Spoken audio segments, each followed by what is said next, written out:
Experiencing pain of any kind? Call a timeout and stop by the Healthiest You Chiropractic Center. There, Dr. Max or Dr. Stephanie will provide a top-tier adjustment. Then you'll unwind in their therapy room. Visit their website at www.thychiro.com or call 440-238-3338 and book an appointment today. The Healthiest You Chiropractic Center, keeping Strongsville pain-free since 2013. Looking to get in shape and join a great community? Look no further than CrossFit Strongsville. We offer classes taught by our amazing staff of coaches. If going solo is more your speed, stop in for our open gym hours. Visit our website at CrossFitStrongsville.com to learn more and view our schedule. Visit our new location at 12608 Alameda Drive in Strongsville. Strongsville CrossFit, you're worth it. You deserve to be healthier and happier.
Yeah, thank you. I just want to say first, all glory to God. Without him, I am nothing. Power the shove. Neighbor Nation, we will see you on Saturday afternoon. Riley Meister gets the point. Smacked into left field. Say goodnight to that baseball. This is another one. It's back-to-back jacks for KSU Tuscarawas. He's the point, and it's alive. Hansen pushes it over.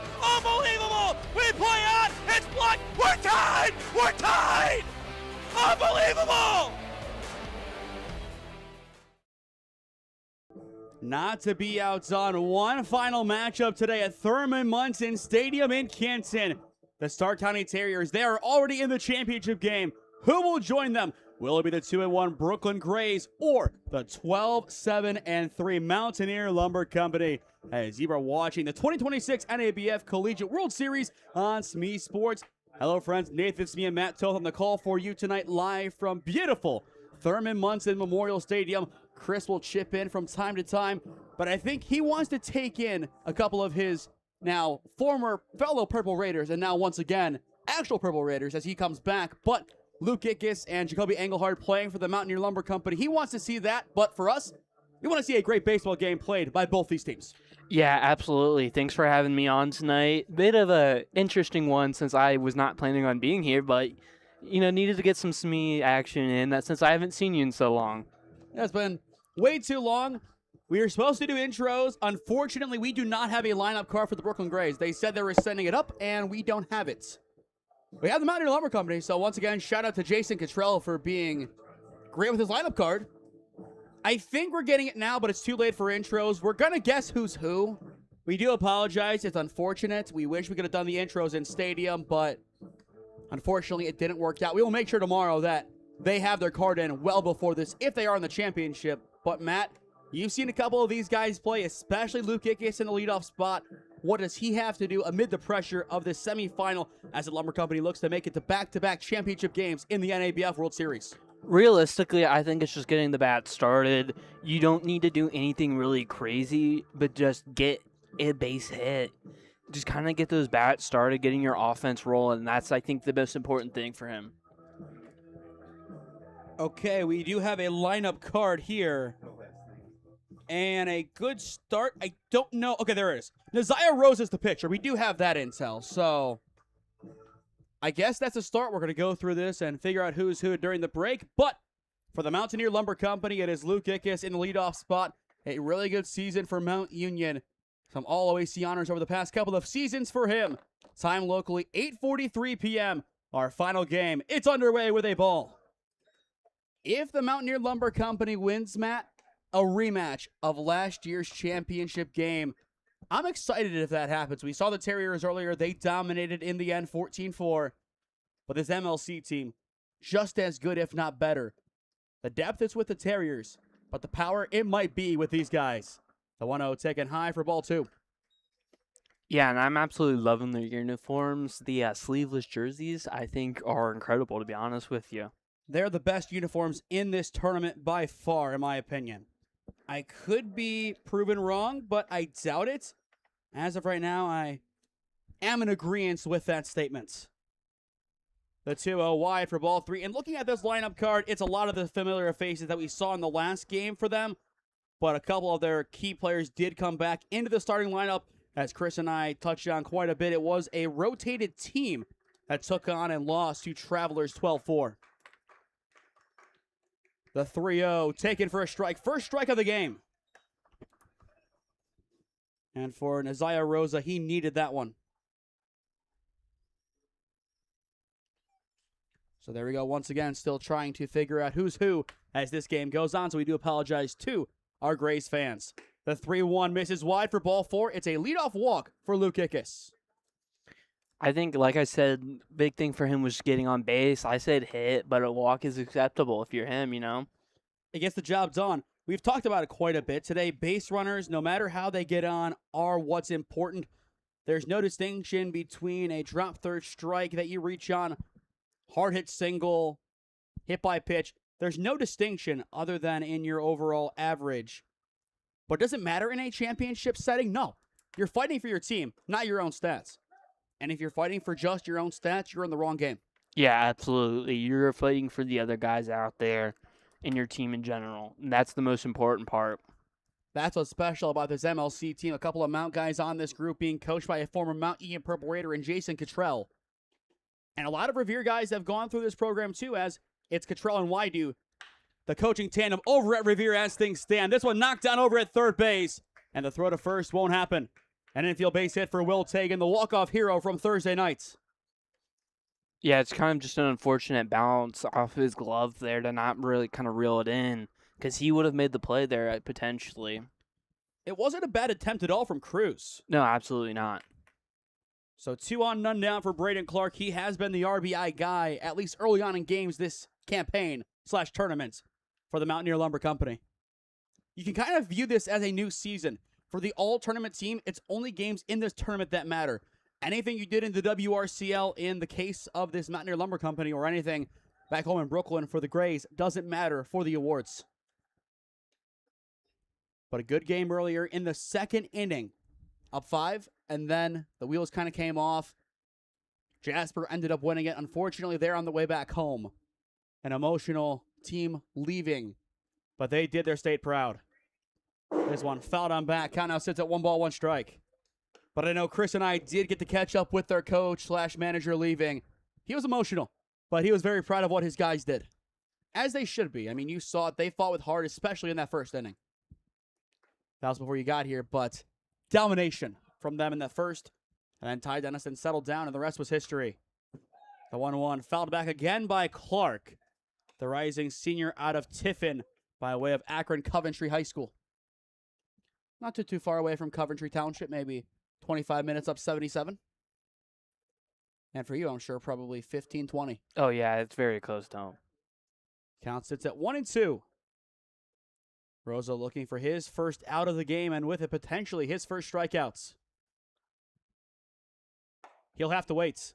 Good patience from Braden Clark, who this past season batted .323 with 31 RBIs, 12 doubles, 9 home runs, and 12 stolen bases, and 59 games played, 50 of which were starts. In other words, he was a everyday player for Tiffin, no doubts. Yeah, that's a lot of games to play in a season there. He kept his composure, and he kept his cool during them as well. The 2-2, Clark underneath it will fly this ball towards the right center field gap, more towards center, as this one will be caught for out number 1, and Ickes will stay put at second. They're being patient here. They're not being too risky. But with one down, Josh Missener, the catcher, will step in. I think in the end, Ickes made the right call, as that relay wasn't too bad from Anthony Roberts out in center field. Yeah, great play. Kind of just heads up. I think Ickes was kind of getting to guess if he was going to run there or not. You kind of saw a little bit of the hesitation to make the throw, if he was going to do it or not. I think a lot of guys, they'll at least fake their break to see if they can get a wild throw and then take the base that way. But in most cases, they do that, they'll stay put. And now the offense gets back to work as there is strike one called on Josh Missener. Wearing number 17, he comes to this team as a rising junior out of Akron's club team. They have a lot of great players that play in the WRCL. The 0-1 hits the outside edge. And I'm very happy that this umpire is signaling the balls and strikes more visibly behind the plates. It was a tease the last game. And the one before it. Definitely not as easy to tell what's what. No, absolutely not. Makes it a little harder for us. We matter the most, don't we? Yeah, something like that. Something like that. The 0-2 Missener will take. Ooh, I thought that one looked good from here. See, I thought that was pretty low from right here. Just kind of different view on either side of the batter. I think the Grays fans thought it was strike 3. A fair few did make the trip in from Brooklyn, as there was a large traveling party coming in. The Gibson team is done. The Josh team looking to play on to tomorrow. The 1-2 from Rosa. Missener underneath it, flies this ball deep to right field. And it will be caught for out number 2. Ickes this time is going to tag, and he will be in at third. So the Lumber Company's first run of the day now 90 feet away from coming around as it turns to Ethan Green. Matt, anything to add about Ethan Green, who may or not be a hometown guy? Yeah, he grew up in a great city. Very big, proud to see a Wadsworth guy out there. Batted .348 this past season for Tri-C, as he is now off to Shawnee State, one of the newest, if not the newest Division II team, moving up from NAIA. Go back to first, not in time. What are your thoughts on all the other renditions of college sports, USCAA, JUCO, NAIA, and how they fit in with NCAA eligibility? I think it's tough. In classes, being a sports business major, we've talked about it. There's just no right, answer. It's kind of hard to figure out, how many years people should get, because you have people, saying they deserve more years. All of it's so confusing to me, trying to figure out what would be consistent. And I think that's, the biggest thing for me. I don't want to see 6th or 7th year seniors. I think 5 years is fine. I think 5 years, you get a blanket 5 years, you get a grad year, and then you're done. I think 5 years is fine. I've also seen that the 5-year counter should start when you hit the age of 19. You go back to that Travelers team. Julius Robinson, he's going to be a sophomore this upcoming season, transferring to Georgetown College, but he graduated high school in 2021.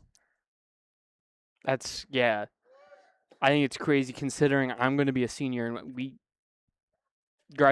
I graduated in 2023. Runner in at second, the back pick nearly down the left field line. But he did some time at Lorain County this past season, played for OVCC, was their ace, gets the transfer, but clearly, he's 2 years your senior, so basic math says around 23, if not 24. That would be right around that 5-year limit, so he'd lose the last 2 years of his eligibility, which he still has 3 years left, which is crazy. That is crazy. We'll see if that situation does change. He's a good player. We don't know circumstances, so we just kind of bring the facts the way they are.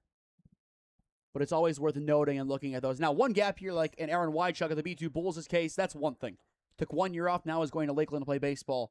That's okay. And that's why you have that when it starts at your 19th birthday, because you then retain that year. The 2-0, Greeny fouls it off. Yeah, and I think kind of getting back in that conversation, I think realistically, again, the 5 years, you should get either a graduate or a redshirt year. And in the case of, like, getting a medical redshirt year, it's got to be under, like, 20% of the games played to get that medical redshirt. I do agree. There should be more strict rules as to how it's governed. Near miss at the top from Rosa. Looked kind of good from here. We have seen that tall strike call today. This crew, not so much. 3-1 count on Greeny with the Akron commit Andon Bender in the on-deck circle. Andon, of course, a great player for Jason Cantrell and Steve Wydu during his time at Revere High School in Richfield. Used to play travel baseball for the Canes back in the day. The 3-1, Greeny launches it, but foul down the left field line. Count now full, 3 balls, 2 strikes. I mean, he's making the pitcher work. And if you're in that situation, get him more pitches thrown. You love to see that. Making Rosa work as much as he can. In the bottom of the inning, 1 through 3 coming up for the Grays, and we'll have those names for you once we go to break, as we'll be able to write out the card and figure out who's who based on these first names. Here's the payoff pitch. Inside for ball 4, and maybe it clipped him. Now, if it clipped him, would you say he leaned into it? Again, you can argue that one, to be honest with you. Some may say he did. Some may say he didn't. I think ball 4 is perfectly fine. Yep. I think it's worth a notion because we have had that called once today where somebody leaned in a little bit and they did call it. But I don't think that was the spot. But bases loaded for Andon Bender. One of 2 class of 2026 high school players playing today.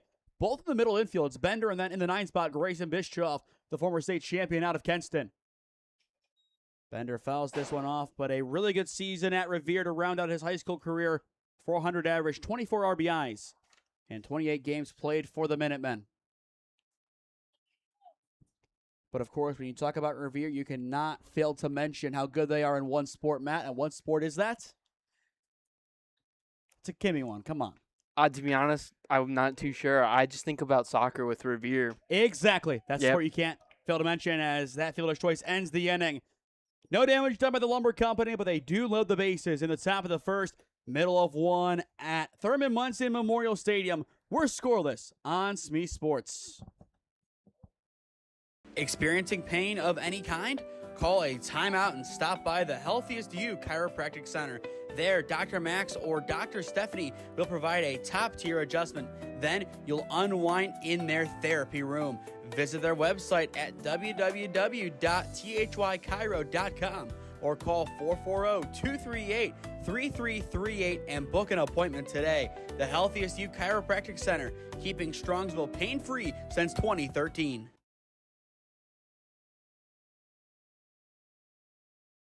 Looking to get in shape and join a great community? Look no further than CrossFit Strongsville. We offer classes taught by our amazing staff of coaches. If going solo is more your speed, stop in for our open gym hours. Visit our website at CrossFitStrongsville.com to learn more and view our schedule. Visit our new location at 12608 Alameda Drive in Strongsville. Strongsville CrossFit, you're worth it. You deserve to be healthier and happier.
I don't know who's on aux today, but they're doing quite a good job, aren't they? Yeah, I mean, that was a killer song right there.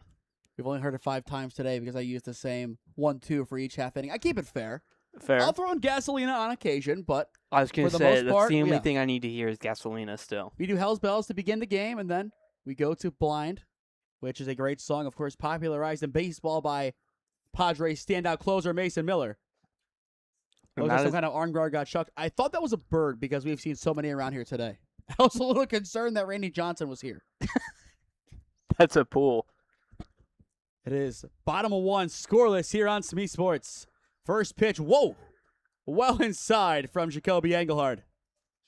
The rising senior out of Woodridge High School now plays for Mount Union through just a third of an inning this past season. 1 earned run, 1 strikeout, 27 ERA, has thrown 1 total inning, giving up a total of 3 earned runs in that inning for the Purple Raiders across the past 2 seasons. The 1-0 that sign will connect. Jose Reyes is in the leadoff spot. He led off the last game for the Grays. Interesting to see how he is squaring up the bunt. Kind of stepping to the back of the righty's box. Yeah, it was kind of an interesting form to bunt. It's kind of a late decision, too. He'll step in this time, drives this one to right field, and it's down for a leadoff single. Or he'll just do that. That'll help kickstart this Grays offense as he will turn to his dugout. You weren't here earlier, Matt, but they will chant like it's the biggest soccer game on the planet. Oh, You have to go to the World Cup comparison. It sounds like a game at the San Siro down there. I'm going to love it. This is the energy we want to see from every single team. We preach it. I think every single time we have a late game rally and the teams get engaged, it makes me mad that it takes that long for these teams to get into the game. Then there's the Grays. They come out first at bat of their offensive stint, and they are going nuts. And I'm sure if you saw on social media their walk-off last night, they went berserk on Munson too. Yeah, absolutely. I love that when teams get in the game quickly. Like, if the energy goes up for your team, and that's huge. As well on Munson too, they're in the 4th inning already of their last game. That is the match for 5th place, as I believe the 7th place game goes in favor of Travelers. But that's B2 and the Canton A's, which the A's, they had a good chance to make it out of their bracket. They made it to the semifinals last year, but they lost on night 1 to Stark County. Tough going up against the defending champions on their home diamond, which is also your home diamond. Then yesterday, a tough loss to these Grays. Made a comeback, just couldn't complete it, and they bowed out just like that. And they beat Travelers, so they ended 1-2 and now fighting for 2-2 on field number 2. But in talking to people around the Canton Class A League, they want more teams next year in this tournament. I feel like the NABF World Series is only going to grow. In talking to Jasper, they might be back, they might not be. But you'll have your 4 from the WRCL and a few surrounding areas that will be continuing to come here. Throw back to first 9 at time. And as well, for those just tuning in and seeing the Grays for the first time, they have 2 teams, not because they typically do. They have 52 players on their roster. They got to split them down the middle, essentially, to have eligible teams as Engelhard finds his first strikeout of the game. 1 down. But 52 players, that's why the jersey numbers are so obscure. Everybody wears their typical jersey number. It's just on 2 different rosters. I know Chris pointed that out the last game that he did with the Grays. That's why they have it. Yeah, it's a lot of players on a roster. It is. But it's good for them. They have depth. They have rotation. With 1 down, there's strike 1 on Jasmark Munoz, the left fielder. Munoz, or number 13, 5'11", 200 out of George Washington. A member of the class of 2026. So just graduated from high school. The 0-1 in the dirt. A big part of what this Grays team likes to do is educate. So, Matt, I'm going to educate you on this team a little bit, give you more of their backstory. This is a team based off of the old segregated baseball leagues back in the day. African Americans were not allowed to play in the MLB until later on, as this ball is smoked deep to left field, and it's going to be off the fence for extra bases. It'll ping away from Sison left. That'll bring in the Grays opener. And standing at second, it is Munoz. What a swing from him. He is fired up. And the history of the Brooklyn Grays continues to grow. They take a 1-0 lead. That's a huge hit. I'm just kind of listening to them chant this or that. The energy here. It's great. It's great. But going back to it, of course, before Jackie Robinson broke the color barrier, there were 2 separate leagues. Josh Gibson, a star of that league. That's why the teams are named Josh and Gibson, for those who are wondering. They're a light swing from Castillo. But basically, they keep that history alive, donning the Grays jerseys, as that was one of the teams there. They take kids, I believe 95% from Santo Domingo, 3% African American, 2%, etc., in the words of the coaching staff. And they come together. Think of the RBI team in Cleveland, but I would say more grassroots. This ball just sneaks behind the catcher. Throw down, not in time for Missener.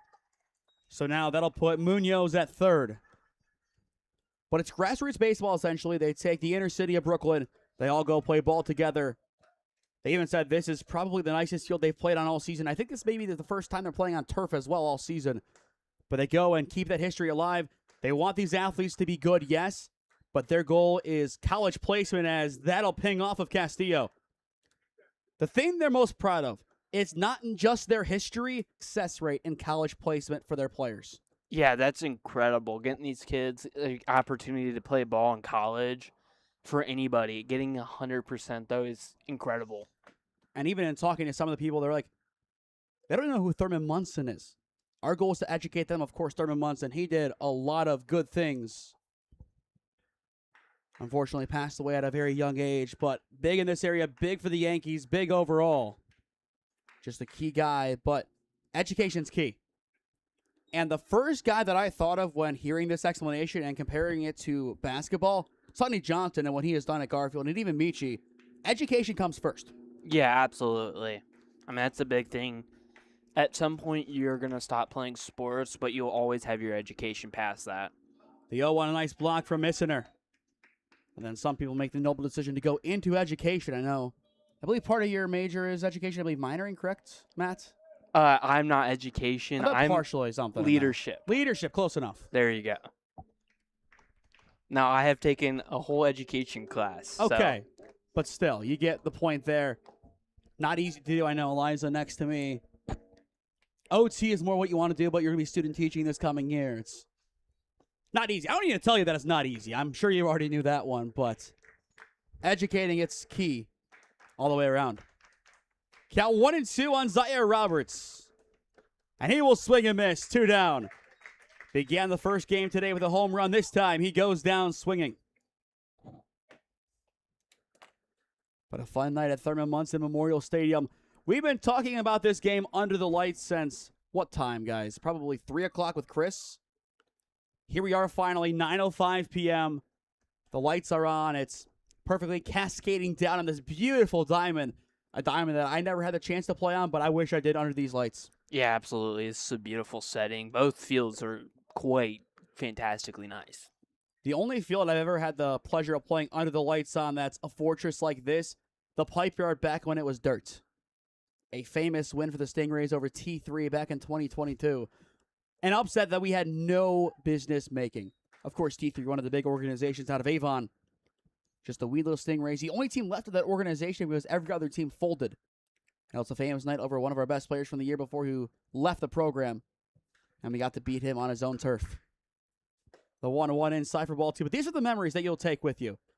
I can guarantee you in 5 years from now, less than half of these guys, if that, will remember the final score of the Mountaineer Lumber Company and the Brooklyn Grays Josh semifinal. It won't matter, but they'll remember being under these lights with their best friends. That's what they'll take away. Grounder played over towards short. Bender throws to 1. It's in time to end the inning. But Jazz Mark Munoz gets the offense going for the Grays. He drives in 1 on an RBI double that pings off the left field fence. Through 1 at Thurman Munson Memorial Stadium. It's the 1 seed out of their pod. The Brooklyn Grays up 1-0 on the Mountaineer Lumber Company. Experiencing pain of any kind? Call a timeout and stop by the Healthiest You Chiropractic Center. There, Dr. Max or Dr. Stephanie will provide a top-tier adjustment. Then you'll unwind in their therapy room. Visit their website at www.thychiro.com or call 440-238-3338 and book an appointment today. The Healthiest You Chiropractic Center, keeping Strongsville pain-free since 2013. Looking to get in shape and join a great community? Look no further than CrossFit Strongsville. We offer classes taught by our amazing staff of coaches. If going solo is more your speed, stop in for our open gym hours. visit our website at CrossFitStrongsville.com to learn more and view our schedule. Visit our new location at 12608 Alameda Drive in Strongsville. Strongsville CrossFit, you're worth it. You deserve to be healthier and happier.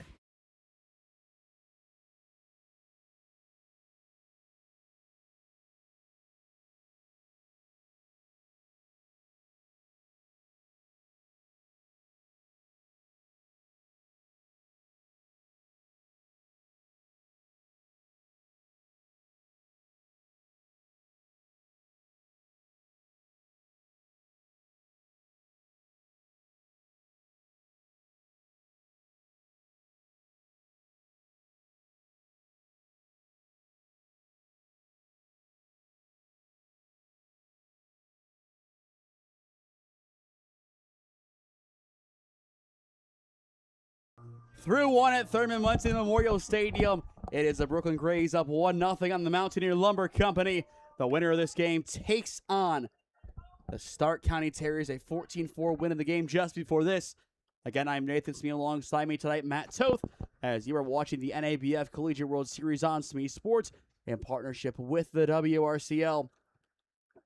Can't believe it, Matt, but this is our second to last game of the summer. I believe we'll end at 70-odd games, something along those lines. That's crazy. A little bit less than last year, but a lot less help than last year. So, except for this. Did not expect any of this today. I expected the last 2 days to be riding solo. So, I appreciate you, Matt, and Chris off to your right, and Eliza to my left coming out today, making my life easier. And Bryce yesterday morning coming out for the first game in the second inning. And there's strike two. I just randomly look over. It's the first game of the day. Keep in mind, I'm still trying to get my bearings at this field, adjusting things so I can see the full diamond. I look over. I see Bryce climbing over the ropes to get over to this top concourse. Then he comes up here and does a good job and heads off after his tee time. Nice. The 0-2 in the dirt. I believe he said he had an 8:15 tee time in the area. So then made his way up here, and then he had some coaching duties to do around the area. I believe he had to go up to Jackson. And today he had college recruiting meetings with his players just to see where things stand. Count 1-2 on Rowlison, the third baseman out of Uniontown Green High School. Go take on the outside. So count now 3 balls, 1 strike. But Rowlison, now at Walsh, initially committed and played a fall at The Ohio State University. Then made his way back home. This past season batting $151 in 19 games for the Cavaliers, who are getting a nice new turf field next season. Nice. Excited to see how that diamond turns out. The 3-1. Called a strike, full count 3-2.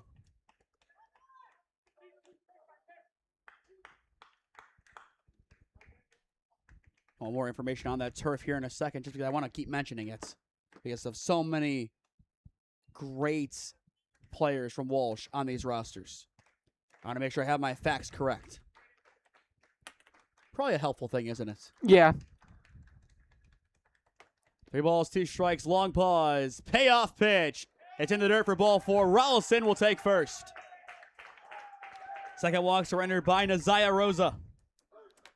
But to talk on that project, it was announced on June 17th that the Byrie family would continue their legacy there. It's already, I believe, Briery Stadium at Tim Mead Field.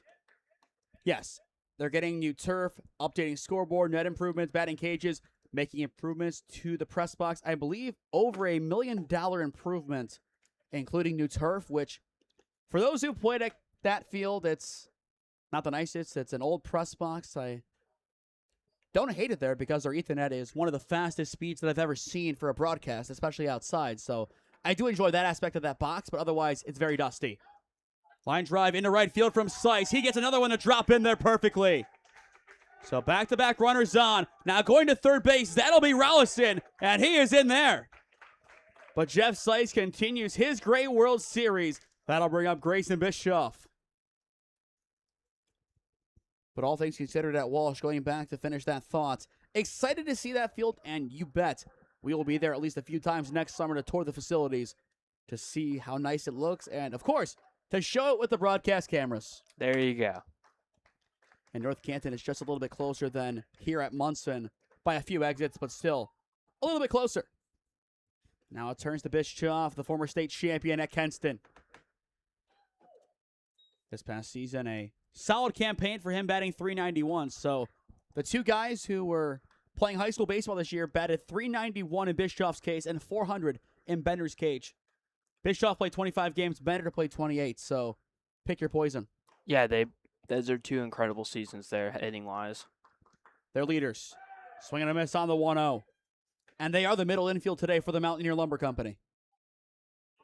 They have some younger guys as well. You have Slice, the rising sophomore, out in left field.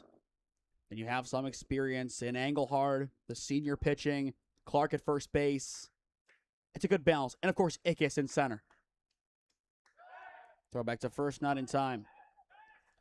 But you go back and look at the history of the Mountaineer Lumber Company. Only year 3 as an organization. Year 1 in the WRCL, they won the whole tournament as the 5 seed. They expanded it because a team dropped, and they snuck in. As the 5 seed, they won a road playoff game at home. Yes, it's not necessarily the most cohesive thing, as that one is not in time, down to seconds. But I believe they hosted because they had a field and the other team didn't. So then they go and head to Brunswick High School for Championship Saturday. Upset the Stark County Terriers. Former Revere legend Ange Levac gave them the go-ahead hit in that game in the 7th inning. They then trounced Premier 23-1 because Premier had position players pitching in the 2nd inning because they had 2 pitchers, both of which had to pitch to get through the B2 Bulls game in the game slot prior. So then year number 2, they don't look like they're making the NABF. Top 4 make it. It was unlikely that they would. Sneak in there as the number 4 team out of the league at the last seconds. They then become the 1 seed out of bracket play. Number 1 overall seed out of 7 teams. Then they take on Stark County, and of course, Ty Dennison shoves. The offense does just enough, and they win the game here last season. Ty Dennison earning MVP honors. He pitched today. We will have a new MVP when it comes to this tournament, but that's the history of this team, and they want to make it back to another tournament final for the 3rd straight season. The 3-1, swing and a miss. In other words, Matt, if they lose tonight, this will be on paper their worst overall finish as they bow out in a semifinal. That's incredible. Again, that is absolutely incredible. Nobody would complain about that, though. No. I feel like you'd be dumb to, but again, you want to win. You want a chance to play for that championship. You always do. It's pride, but it's also the athlete's mentality. Full count 3-2 on Grayson Bischoff. Rosa goes to the outside. Can't get it to go. Bases loaded, none down for Luke Ickes. One of the last guys you want to see in this spot.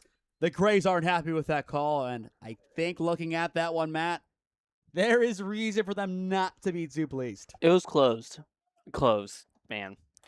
Words are hard, I know. Words are hard. Long day. This is the 5th game here today for me, so I am able to say it's been a long day. And we're back here at 10 a.m. Unlike the people shopping at Gimbals and Elf, we are not saving our receipts. We'll know who's here. The amount of times I hear that in my household, either 8 a.m. or 10 a.m. from either me or my parents on a daily basis, is kind of funny whenever you say a time. I also do have the Buddy the Elf sticker inside the case. There you just go. so you know. But time called here. I don't think the Grays are going to be overly trigger happy to make a change. Should they be? No. I mean, it's too early. Just kind of, I think this one needs to be more of a, hey, you're doing fine, kind of calm down. I'd agree. I think they've done well so far. Could they be doing better in some aspects? Of course. Yes, absolutely. But again, it's too early in the game. We're going to nitpick. We always do. That's kind of our job, is it not? To kind of nitpick things. Yeah, something like that. We want to take the positives. We want to showcase that, but we also want to show how a team can do better. And a 1-0 count on arguably the best hitter on this team. You need to be doing a lot better than that. And they'll be the first to tell you that, too. They understand exactly what it takes to be here. Coming in from Brooklyn, the Brooklyn boys don't want to go home empty-handed. The 1-0, Ickes takes a called strike. Now, that one looked worse than the payoff pitch that was called a ball. Yeah. That has been a big issue. Inconsistency. Maybe a makeup call. The 1-1 high and in on Ickes. And I think he was just told to wear it by his coach. You know what? I respect it. I agree. Wear it next time. You Yeah. tie the game. Yeah. But I think he wants to get on a more organic way. I respect that. He has the power. We know he can do it. Count out 3 balls, 1 strike. Rosa, that was pitch 42 for him. And he is still looking for his first out of the inning. Some of the traveling fans up against the fence trying to cheer on their Brooklyn Grays. As if they lose, they're heading back to the Bronx/New York. And the whole team will be back together once again. But they don't want to do that before they are champions here. The 3-1, Ickes fouls it off. Full count, 3-2. We've said it a couple of times today. The 3-1 pitch is always going to be the best pitch that you see in an at-bat. It was a good one. Ickes got a good piece of it. But you could tell based on that hack, he was swinging for the fences. Yeah, absolutely. Just didn't give good enough contact there. It was just a power swing. Now needs to shorten up, drive it the other way. He does appear to be choked up a little bit. And maybe a knuckles length or so. So shortening his swing, shoot it the other way. You do that, you at least tie, if not give your team the lead. Payoff pitch. Ickes skies it with a tomahawk swing. And it is going to be out of our view and out of play. I think he's the only player in this tournament that we have at least seen it do a couple of times. But the tomahawk kind of slashes down on the baseball almost. Yeah, He thinks he's Trevor Bauer with a sword. that's a good reference there. But again, great. That was a good hit. Good power behind it. He's on it. There's no question as to if he is locating the baseball well. We know he is. Just needs one he can straighten out, and then from there, the rest is history, as they say. Which has been a common theme for both teams tonight in our conversation. This feels like a movie almost now. The theme just kind of goes throughout. Payoff pitch. Ickes skies this one towards shallow center field. Just on the edge of the infield. It's caught at shorts. And now Reyes is going to run this one in. I didn't think there was an infield fly called there. I think it just got too far out where they couldn't call it. Either way, one down as Ickes pops out to Reyes, bringing in Will Tagan. Number 8 comes to this team by way of Washington University, St. Louis. 333 average in 22 games this season, a 277 career average. So with that knowledge, a career year for him as a sophomore, and he has taken that into his summer with a walk-off win on Thursday night, 5-4 over the B2 Bulls. It won't be a walk-off setting in the top of the second inning, but it'll still be a pivotal spot for him to show what he can do. Worst case scenario, you straighten the bases loaded, and you might lose your best chance to tie up this game. That might be all it takes at this point for the Grays to run away with it. Not saying they will, I'm just speculating based on how they've played in this tournament. The 1-0 Tagan will take high. After him, it goes to Braden Clark, who again has been a surefire RBI in pretty much every single game, even with the sac flies, which would bode well if there's one down. If not, he would need a base hit. Tagan, he's on it, fouls it off. And right into the main stand, and I think onto the upper concourse and back down. Oh, I got caught on the last one there. You wanted it to roll all the way down. Yes, I did. That's kind of like that cartoon sound. You have the initial contact, and then just every couple of seconds, a little fall all the way down the stairs. Yeah, absolutely. Be great. It's kind of what we get off the roof when you have that one loud bang that kind of trickles on down. Rosas 2-1. Goes to the outside edge and still doesn't get it. I'll tell you what, Matt, if we had ABS, I think this one would be 2-2. Which, by mistake, I just put it on the scoreboard. Yeah, I definitely think from this angle it was outside, though. Ooh. You do have the slightly shaded right view. I have the head-on view, so Yeah. slightly different perspective. Chris, tiebreaker, ball or strike? Chris does say ball. Okay. The 3-1. That one called a strike. I feel like that's very similar to where the one missed high. I think that one just maybe brought in a little bit more. Yeah, it was definitely a little bit more inside. Full count 3-2 on Tagan. But for Rosa, he is battling with all he has, up to 50 pitches now. Winner of this game earns the right to play 9 innings tomorrow against the Stark County Terriers in the championship game. You already know that a lot of Stark County is going to be here in support of their Terriers as they look for their 5th consecutive title, which is quite impressive. Full count, 3-2. Here's the payoff pitch. It's high for ball forward side. And are those the Denizens? It certainly looks like it. If they are, if Chris could go and grab them for interviews, that'd be quite impressive. He should do that. I think it is. Good outing today for Ty, and of course, Chase, our player of the game. So, a really good baseball family altogether. Both guys coming out of Hudson. We'll see Chase tomorrow, probably not Ty, but I think he'll be here. But there will be action in the bullpen. I thought everybody else for Stark County left, so I guess those two are the only ones here. And this one is going to get away, and that is the lead for the Mountaineer Lumber Company. 2-1.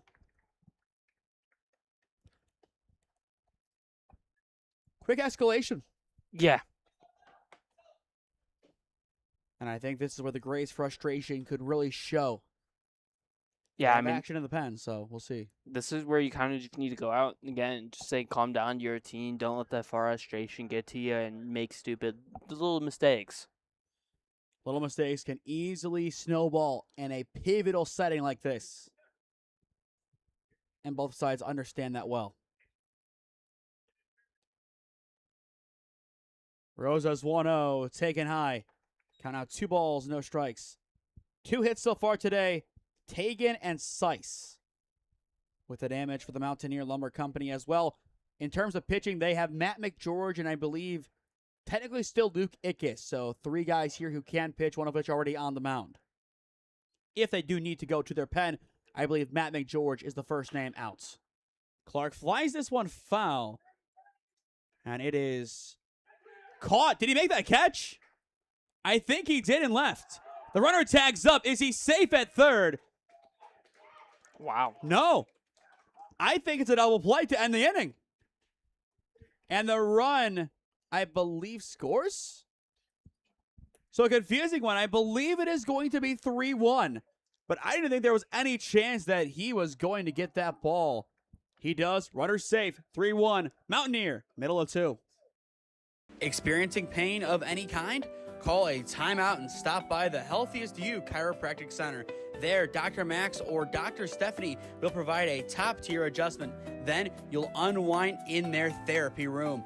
Visit their website at www.thychiro.com or call 440-238-3338 and book an appointment today. The Healthiest You Chiropractic Center, keeping Strongsville pain-free since 2013.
To the home half of the second we go.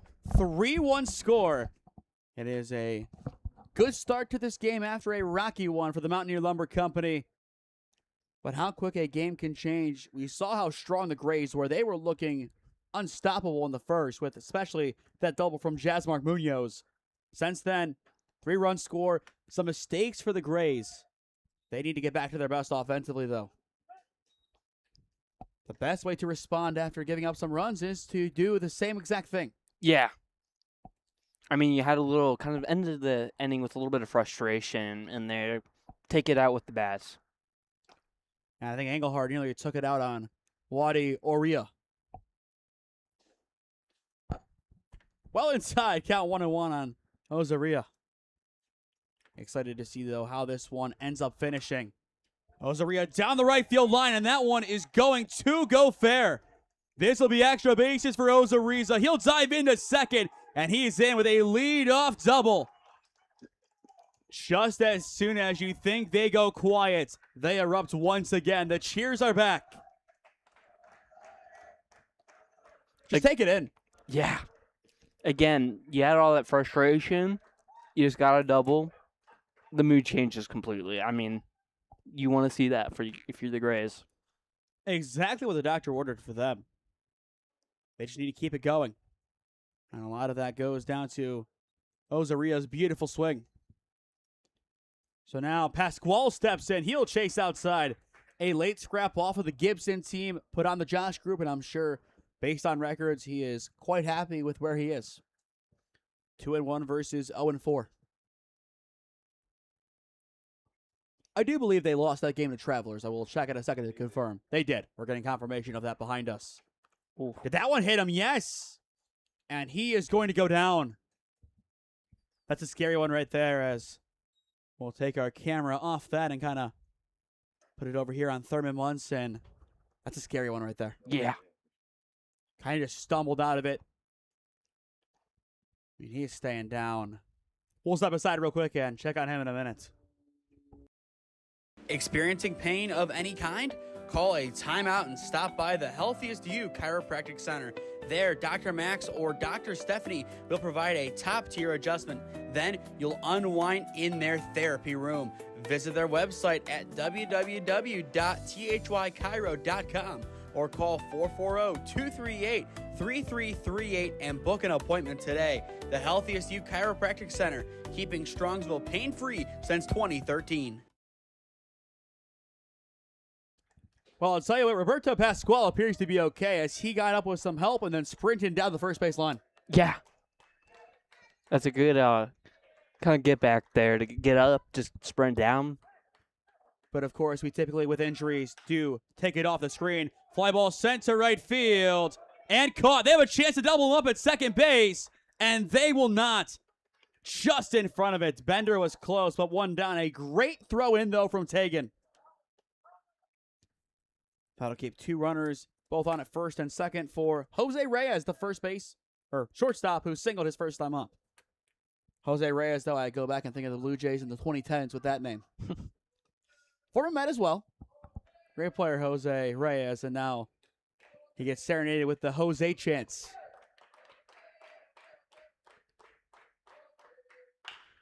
Reyes over towards third, picked up by Ralston, but foul. And a good thing it was, as that could have been a 5-3 double play and could have done what Longvinov couldn't do in the last game. Yeah.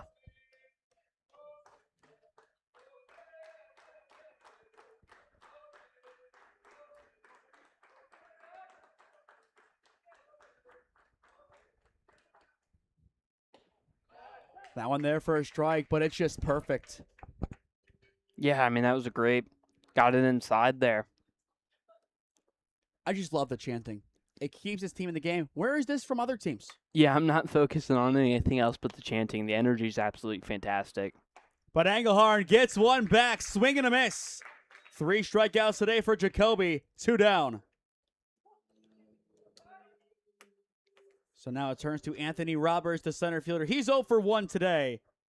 When we flip to the third, Missener, Green, Bender, 4 through 6, coming up for the Mountaineer Lumber Company. They want to make it back to the championship game tomorrow morning. Swing and a miss to begin. So far, biggest takeaway from the Lumber Company's response offensively. Has it sustained itself defensively now, do you think? Yeah, I think they've had a really good response defensively so far. Again, you still have 2 on base, so there's still work to be done. But I think there's been a better response coming in this inning. And I applaud Engelhardt's control. Yeah. Count 0-2. He looks to get out of the inning right here.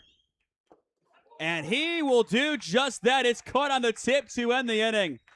4 strikeouts now for Jacoby Engelhardt. We will flip to the third at Thurman Munson Memorial Stadium. Still 3-1. The MLC on top of the Brooklyn Grays. Experiencing pain of any kind? Call a timeout and stop by the Healthiest You Chiropractic Center. There, Dr. Max or Dr. Stephanie will provide a top-tier adjustment. Then you'll unwind in their therapy room. Visit their website at www.thychiro.com or call 440-238-3338 and book an appointment today. The Healthiest You Chiropractic Center, keeping Strongsville pain-free since 2013. Looking to get in shape and join a great community? Look no further than CrossFit Strongsville. We offer classes taught by our amazing staff of coaches. If going solo is more your speed, stop in for our open gym hours. Visit our website at CrossFitStrongsville.com to learn more and view our schedule. Visit our new location at 12608 Alameda Drive in Strongsville. Strongsville CrossFit, you're worth it. You deserve to be healthier and happier.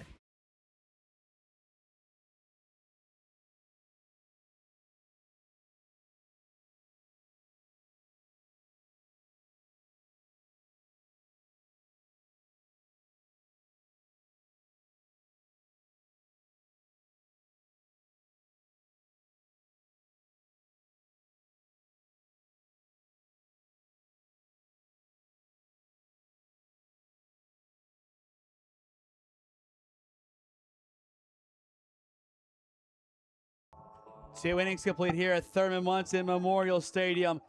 Had to let that one play a little bit extra, of course, Matt. It's Oasis's Wonderwall. Fantastic song.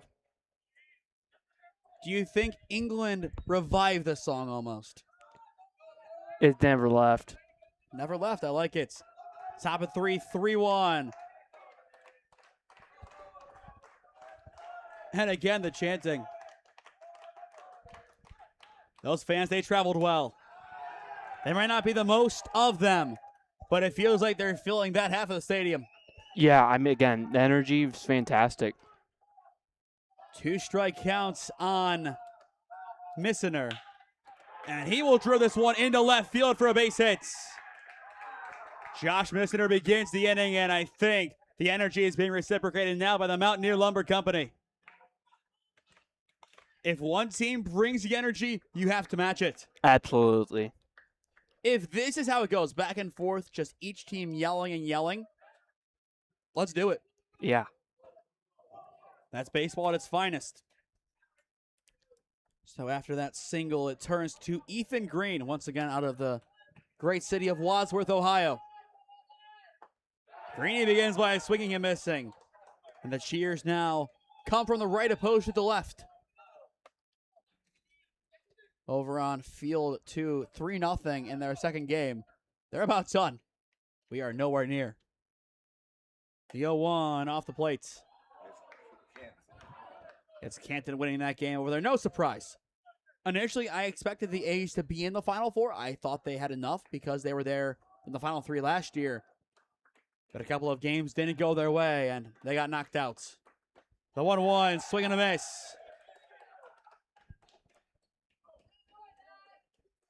If there was ever an advantage for a team 7 hours away from home, it's this. Yeah, absolutely.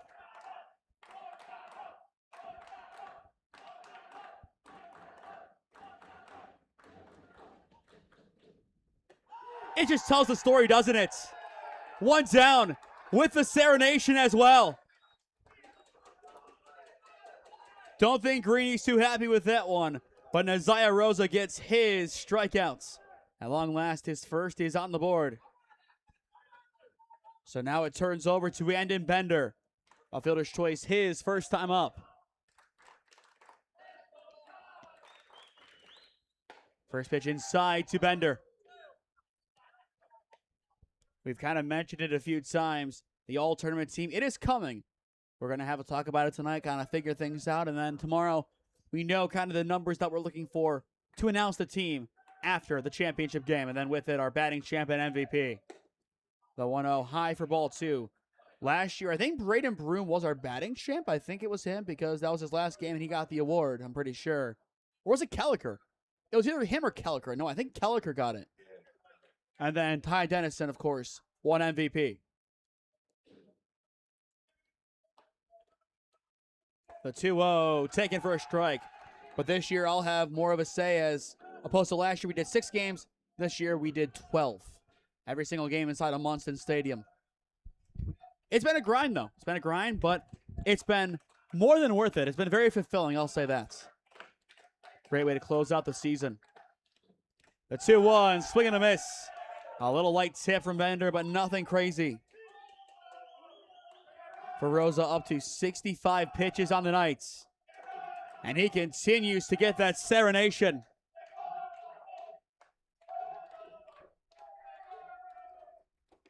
That time will miss low, full count 3-2. Imagine if they had a full side up there. Yeah, I mean, the energy would be through the roof. If they can make it happen, bust the whole city of Brooklyn here next year. Let's fill up the stadium. No one would be sleeping in Canton. Forget no sleep till Brooklyn. No sleep to Nova Scotia. Payoff pitch, Bender rips it foul. So we will try it again.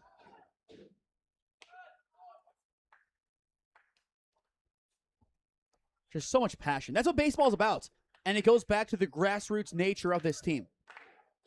You think grassroots soccer and all that. It's atmospheres like this. Yeah, I mean, it's atmospheres like that make it as great as it is. This is why we love sports. Payoff pitch high for ball 4. And again, the Lumber Company is letting them know. I love it. I love the back and forth. It's nothing bad. It's just 2 teams with energy. This is baseball at its finest. Athletics at its finest. Rivalry games. They make the game go round. We've had some back and forth games in the OAC, but you think of that Tyrell Sanders catch. It's nothing without the crowd reaction, is it? I don't know. That catch was incredible. It was electric, but the crowd noise made it that much better. Yeah, I will say, I think earlier in that season against Ferrum, he also mossed another DB. The crowd wasn't into it as much, but it still made SportsCenter top 10. Of course, it's Mount Union. We always do at some points. Yeah, again, that's what makes it, though, is that crowd noise. The 1-0, a called strike. Count out 1 ball, 1 strike. So for Brady Rollison, 0 for 0 today with a walk.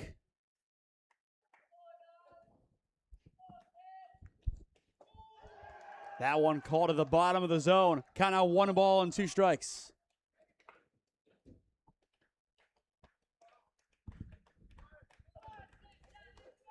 Rollison listed at 6'4", 210, according to the WRCL roster. After Rollison, it goes to Jeff Sykes, who has been one of the hottest bats today for the MLC. Count out 2-2. But if you're just tuning in, once again, I'm Nathan Smee. Alongside me today, Matt Toth. Glad you're with us tonight for our Night 3 nightcap. The penultimate day of play at this year's NABF Collegiate World Series. Tomorrow we say farewell to another really good season.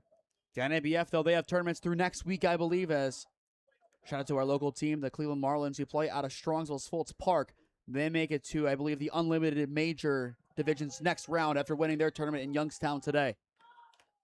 A lot of Tri-C guys, at least from the 2010s on that roster. The 2-2 fouled away. And the Blue Sox as well. I know the Marlins did quite well, too. All those guys play locally. Vulcan Park up in Fairview, I believe, is used. Some Berea Diamonds as well. But those baseball teams, they keep the spirit alive. Baseball is truly a sport that anybody can play at any age. It's quite awesome. The 2-2, swing and a miss. 2 down. Rosa finds his second strikeout, both this inning.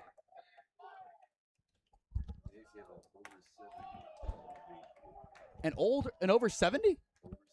An older 70. That's a pretty impressive age group.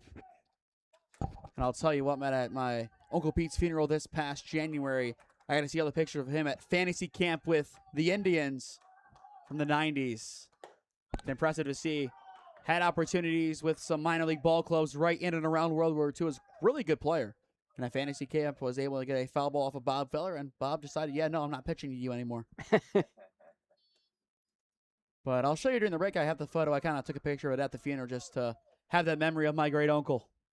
The 0-1, swing and a miss. Count now, 2 strikes on Jeff Seiss. 1 for 1 today. For the Grays, Munoz, Castillo, Roberts, 3-4-5 coming up for the home team.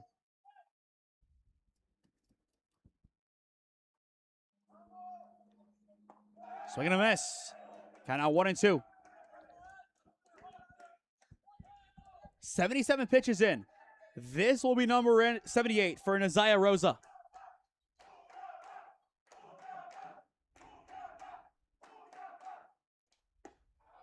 Just misses. But every single chant, they bring the full force of Brooklyn. Yeah, absolutely. I think kind of in this inning, it's really made the difference. It has. It's a big reason why I think Stan the Lumber Company is off the board in the 3rd. Rosa taking his time once again. The 2-2. Light pop again from Seiss. And it is going to get down in right field. He's 2 for 2. That'll send the lead Hunter Missiner home. He will score. Bender stands at 3rd. Keep him at the corners. Now 4-1 Mountaineer Lumber Company. And finally, they break through the Serenation. We're talking about Jeff Seiss. It's not crazy contact today. It's just good placement. That's all it is. I mean, that's like probably one of the most important parts about hitting. If you can get a good placement, it'll play. Exactly. Doesn't matter if you hit the ball 400 feet if it doesn't go over the fence and it's caught. I'd rather you bunt and reach first. Yeah. One is a more positive. The other one is a cool story to tell your friends later. Shaw fouls that one off, and his dugout is getting into it too. The energy is here. The energy for sure is here at Thurman Munson Memorial Stadium at 9:45 on a Saturday night, the final Saturday of July 2026. And then we turn to August, and with it, a new football season is here. High school beginning for us on August 21st. The 0-1 will miss in the dirt. As for you, Matt, I believe 2 weeks before we begin the school year, so that would be August 13th. That was not my guess. August 13th would be our first practice. Okay. So not too far away, so you'll be moving in, and we probably should figure out our couch. Yeah, probably should. We need to do that. The 1-1. Bischoff pops this one over towards right field, and this one is going to get down in foul territory. Count now 1-2. It'll be fun. I think we're more organized this year heading into the house, so. Yeah, definitely a little bit more organized. The bar was low. The bar was low. I'll say that, but I think we'll have a better couch. Not that last year's couch was bad, but I'll tell you what, taking that one out before the OAC championship game, it took Chris's might as well. It was heavy. It was. It was a good couch, though. Good memories. I think Chris slept on it during his 21st birthday celebration. Or 20th. 20th. And then he was there on the night of my 21st birthday. Yes. So good memories there. Good memories. I still remember coming back from the radio show at the station, and you guys are in the room. You've taken over my TV. You're playing what? Probably college football? Yeah, I think we were playing college football. I was probably getting my butt kicked because Chris is extremely good at that game. And when I played with J-Rod, when I lived with him freshman year, I would always lose to him in that one. Except when I played with Ohio State, and of course the cheat codes worked. Roll Carmen, Ohio. You got Jeremiah Smith on your team. You can make anything happen. The 1-2 just off the plate. Count now even. Absolutely right. But there'll be some changes this year. Again, as we've said, J-Rod not coming back. We do wish him the best. Excited to work with him up in Cleveland still, so that's the positive there. But we'll have to make do without him, unfortunately, in Alliance. The 2-2. Bischoff skies this one. over towards first base. This one will be caught to end the inning. So the Grays allow one this frame, courtesy of Jeff Slice's bloop RBI single into right field. Middle of 3 at Thurman Munson. 4-1 MLC on top. Experiencing pain of any kind? Call a timeout and stop by the Healthiest You Chiropractic Center. There, Dr. Max or Dr. Stephanie will provide a top-tier adjustment. Then you'll unwind in their therapy room. Visit their website at www.thychiro.com or call 440-238-3338 and book an appointment today. The Healthiest You Chiropractic Center, keeping Strongsville pain-free since 2013. Looking to get in shape and join a great community? Look no further than CrossFit Strongsville. We offer classes taught by our amazing staff of coaches. If going solo is more your speed, stop in for our open gym hours. Visit our website at CrossFitStrongsville.com to learn more and view our schedule. Visit our new location at 12608 Alameda Drive in Strongsville. Strongsville CrossFit, you're worth it. You deserve to be healthier and happier.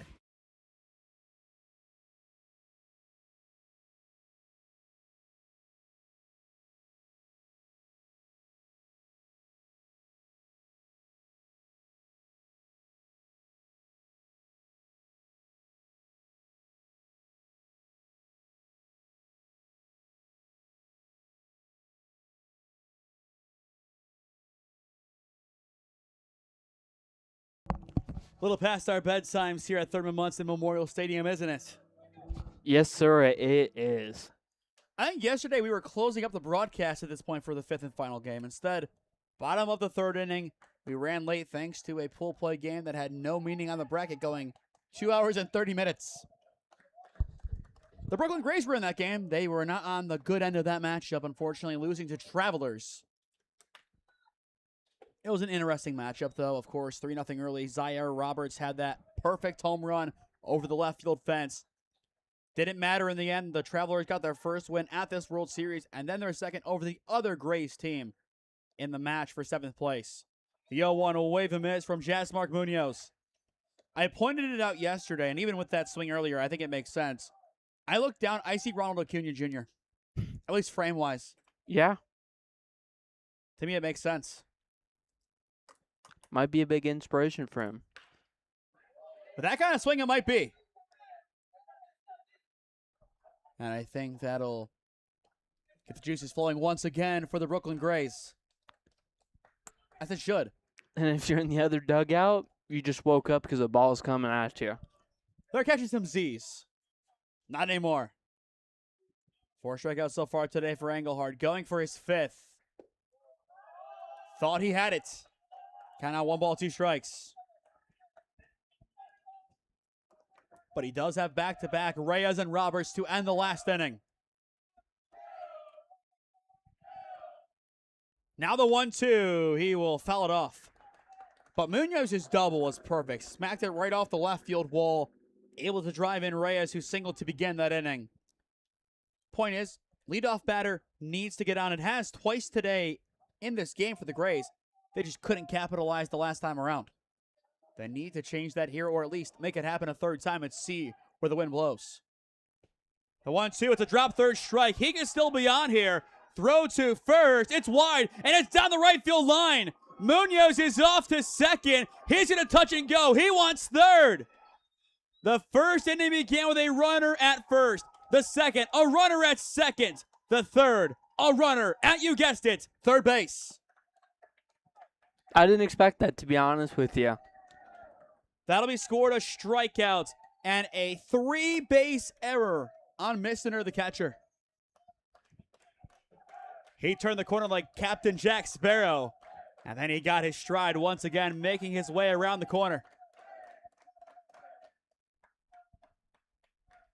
A 3-run game, keep that in mind. The Lumber Company added on a run in the top of the inning, courtesy of Jeff Seiss. So now we'll go to Castillo. A 1 count on the DH, who got hit his first time up, and now gets a base hit. It's an RBI single for number 44. Back to a 2-run game.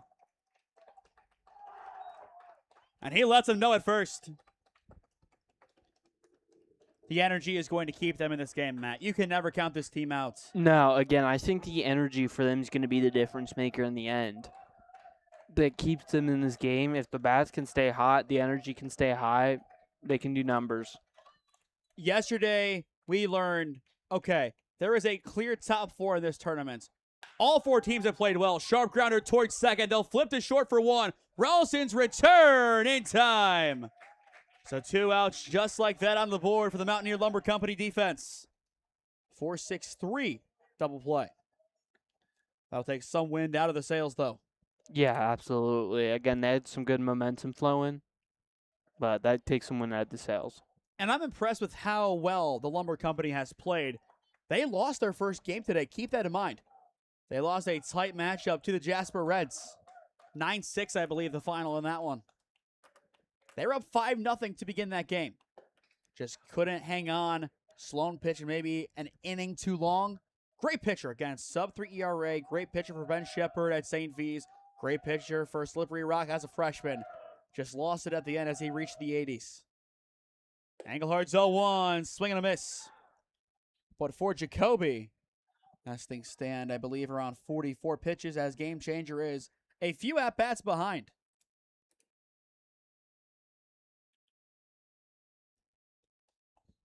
But an 0-2 counts on Dario Casado. 0-for-1 today.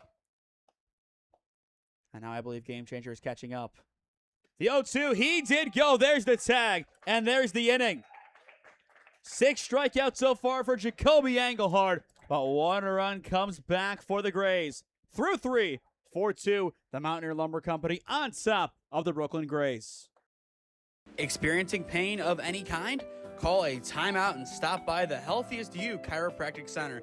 There, Dr. Max or Dr. Stephanie will provide a top-tier adjustment. Then you'll unwind in their therapy room. Visit their website at www.thychiro.com or call 440-238-3338 and book an appointment today. The Healthiest You Chiropractic Center, keeping Strongsville pain-free since 2013. Looking to get in shape and join a great community? Look no further than CrossFit Strongsville. We offer classes taught by our amazing staff of coaches. If going solo is more your speed, stop in for our open gym hours. Visit our website at CrossFitStrongsville.com to learn more and view our schedule. Visit our new location at 12608 Alameda Drive in Strongsville. Strongsville CrossFit, you're worth it. You deserve to be healthier and happier.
Three innings completed at Thurman Munson Memorial Stadium. It's late. We're both tired, Matt, but let me tell you, you look out here, you see the lights on, you see a great game in front of us. it makes us feel good to be in sports this way, too. Yeah, absolutely. I mean, you look at this past year for us, we've had some memorable calls on some big games, the EBC Championship game, Alliance West Branch, that Claire Howard buzzer beater for Canton South. I was going to say, you can't forget about that one. The Marlington near comeback against the West Branch Warriors in girls basketball. If good old Walt DeShields playing some good basketball. Yeah. Some good basketball, a good brand of basketball. They didn't have their key player in that game, but we've seen a lot of good moments this year, and I feel like this one, no exception. 4-2 score. Both teams plating one in the third. But for those just joining us, you are watching the National Amateur Baseball Federation Collegiate World Series Semifinals on SmeeSports in partnership with the Western Reserve Collegiate League. The 1-0 taken off the plate for a strike. We're back to Ickes, Tagan, and Clark 1 through 3. So far today, Ick is 0 for 1 with a walk. The 1-1 Ick will see it skip in. As well, new noodle on the mound, as they say, for the Brooklyn Grays. It'll be number 3, Colin Delaney, 6'1", 200 out of Monroe High School. Member of the class of 2027. So still a young buck on this roster playing in a collegiate game. There was a player as young as 14 on the other team who played in a 23U tournament game. That's insane. And they played Jasper, so there was a 23-year-old turning 24 in October versus a 14-year-old in this tournament. That's crazy. The 2-2, Ickes drives this one deep to right field. But not deep enough in the end, as it's a routine play for out number 1, right to Azoria. Again, great pop off the bats. So now it turns to Will Tagan, 1 for 1 today with a single and a walk. But good defense today, all the way around on both ends. Yeah. Of course, a couple of big mistakes that have resulted in runs. But I think overall, this is a positive trip for the Brooklyn Grays. They came in, they said they have one goal and one goal only to get better. They got better as the tournament went on. That's why you make those trips. I mean, it's not the same, of course, it's not a tournament, but there's a reason why Mount goes to W&J as much as they do. Yeah, and we host them too. We get 2 attempts to just get better against a different team. It's huge. Baseball, they always go down to Florida. They play Salve, Regina, and some other big teams at Mount. Basketball, they went to Vegas. Volleyball, they always play in Showcase. They host a showcase that I believe will see Marietta and Denison face off on the same day. That'll be a great game. I think it's a high noon first serve between those two as well. Be a good game, but I bet you I will be busy with the football game. You'll be in a different time zone. I'm pretty sure. Please tell me you know which game that is then. Yeah. Which game then? Wheaton. There you go. September 5th. I'm pretty sure. That'll be a fun one. Of course, they lost a lot of pieces from last year, but they had a good season. And then we turn back home to Grove City. 2 balls, 2 strikes on Will Tagan, the right fielder. Skips in. I mean, that landed maybe on the green of the diamond. Full count 3-2. But it's a good schedule for Mount, in my opinion. Yeah, I haven't gotten to look at it, which is probably not the greatest thing since I've got 2 friends that are going to be playing. Yeah, if they're tuning in, you are no longer invited to the house. Oh, well. Here's the payoff pitch. It's high for ball 4. I think they'll forgive me. Didn't you have a custody battle over a stuffed animal? Yes, I did, sir. And guess Okay. who won? Okay. Don't know if they'll be so forgiving. Are you hopping on the mic for a Mount volleyball game this season at some point? You know what? I'll try, yeah. Just depends. Busy schedule. You can make it 7 o'clock. I know you can. We'll see. We'll see. Runner goes here. Pitch well wide. Throw down to second. It's into center field. Tagan's off for third. And he is going to slide on in. A beautiful pop slide from Will Tagan. He now stands at third, 90 feet away from becoming the 5th run today for the Mountaineer Lumber Company. And a great chance for Braden Clark to drive him in.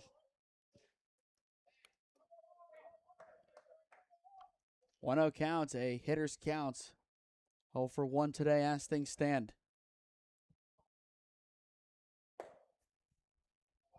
You look at how crazy this game has gone. We had that sac fly foul into left field. That was up against the fence. Somehow an out was recorded on that play at third on top of the catch. It was a wild one. The 2-0 wide, a nice snag behind the plates. There's been some wild things that have happened during this game, I will say that. And it's wild on the other field. It's a 3-3 ball game in the 7th. So it looks like B2 is fighting their way back in the battle for 5th place. The 3-0. Clark will fly this ball into left center field, and it is going to get down for extra bases. Clark is on his way to second. He'll stop there with the RBI double. Another big fly for him, make it 5-1. Or 5-2, excuse me. But that ball just kept carrying again. Every single time you think you know where that ball's going, it just creates a different scenario. Yeah, absolutely. Again, the bats have been hot for them, and they're just kind of making it happen. But both teams are offensively just kind of making it happen tonight. And in the 4th inning, they will have to continue doing so probably until almost the 11 o'clock hour. Then from there, we'll find out that we are only, 2 hours behind schedule at that point? I think we were done.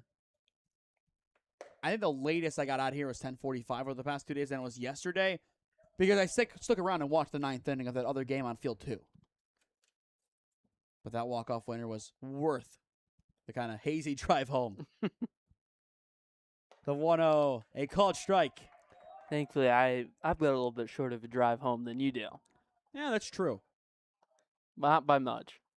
Blasted some music. I was able to vibe out with some Laugh Now, Cry Later with Drake. So that kept me going on the highway.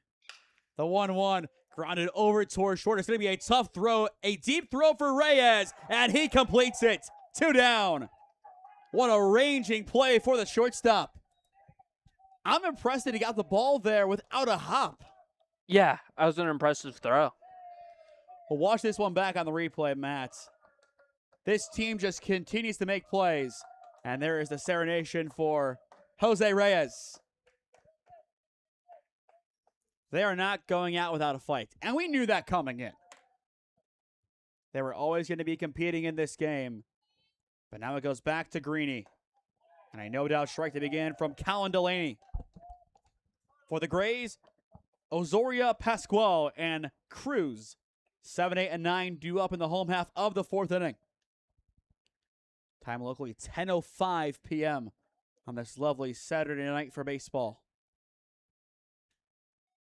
Maybe not so lovely for the neighbors. Green, half swing foul. And a nice play by Coach at first. He'll throw that one back in as he'll hide behind the exit sign.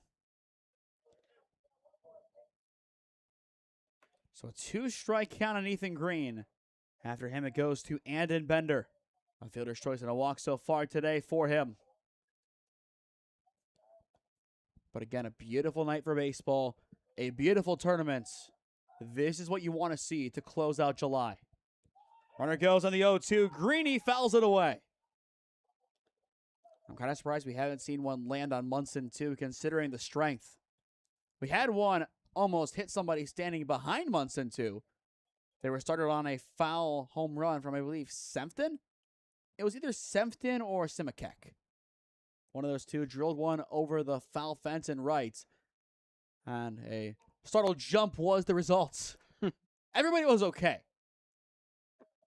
That's, of course, the big positive. And what you'd hope from that instance.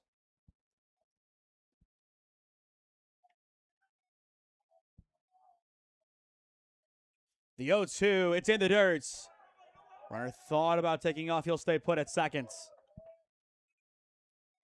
And I think he's explaining why he didn't take off anymore. And I think he just stood right over the bag and invited something. And they're talking to Coach Whitey over at first base, and it's all smiles for him. That being Braden Clark after the RBI double. The 1-2, Green at the drop third strike. He could keep the inning going. And he is going to be safe. So the inning does continue. And he nearly got hit in the ankle running down the line. Yeah, that wouldn't have been fun, but he made it happen. So first strikeout today for Colin Delaney. But now both teams have surrendered a base runner on a drop third strike. Of course, the one Jacoby Engelhardt surrendered was 10 times worse. Or, to be more in tune with baseball, 2 bases worse. Yeah.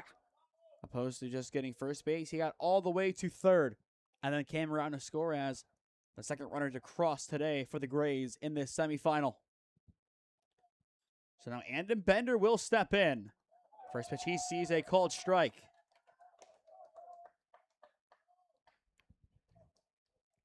But in less than 12 hours now, we do begin the championship game.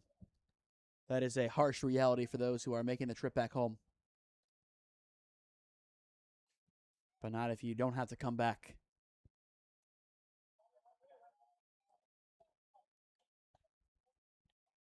But I will say a rewarding experience once again. Just fun doing all these games at Munson Stadium. It's a great place to watch a game, and it's not overly hot in the press box. It's a beautiful night out. Definitely is. You can feel the breeze blow in every now and then. It's just a beautiful night for baseball overall. Every night. It's a beautiful night for baseball, in my opinion. Not when it was 96 degrees. Okay, no, that was terrible. I didn't do games. But otherwise, for the most part, 90% of the nights are beautiful nights for baseball. And for the Mountaineer Lumber Company, up by 3. So far, it is a beautiful night for them. Looking to make it to back-to-back NABF World Series Championships. The 0-2, fouled back again by Bender. Again, as I've mentioned, if they lose tonight, this will be their worst finish in 3 seasons, technically. That's just an insane fact. Not record-wise, but playoff-wise, which is still insane. And they had to qualify to get here each time. The 0-2, high and in. But if they win, they'll match what they did last year, which still is the only year they didn't win a trophy. I believe they were co-league champions or 2 seasons ago, something along those lines. So they do have that at least. But otherwise, they have been a great team in this WRCL. The 1-2, a nice block behind the plate. That just saved the run. Casado was our player of the game for the matchup against the A's yesterday for good reason. Mainly his offense, but now the defense tells the story once again. But always a great time at Thurman Munson, and always a good time when we see a different version of the Pups, not the Bulldogs, the Terriers, which we will see again tomorrow. Do you think they'd mind being called the Pups? No. Matthew McKinley? I am just so impressed with how well the renovations turned out. And even this press box, which was, of course, redone because I'll show you before we leave. You can see inside some of the old boxes that are still the old. Yeah. It's sad to see how run down they are. But they've kind of been locked off, and you'll see on a couple of them, the doors are nailed shut. So even if the door is unlocked, there's no way you get in. Maybe one day they'll renovate, which would be nice. I think eventually that day will come for Thurman Munson Stadium. The 2-2 high and in. Throw down to second. Got him. Wow. The inning is over. A great block to save a run and a great throw to end the inning from Darier Casado.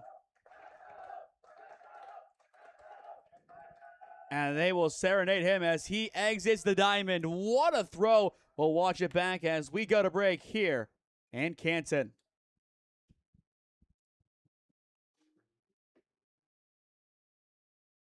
Experiencing pain of any kind? Call a timeout and stop by the Healthiest You Chiropractic Center. There, Dr. Max or Dr. Stephanie will provide a top-tier adjustment. Then you'll unwind in their therapy room.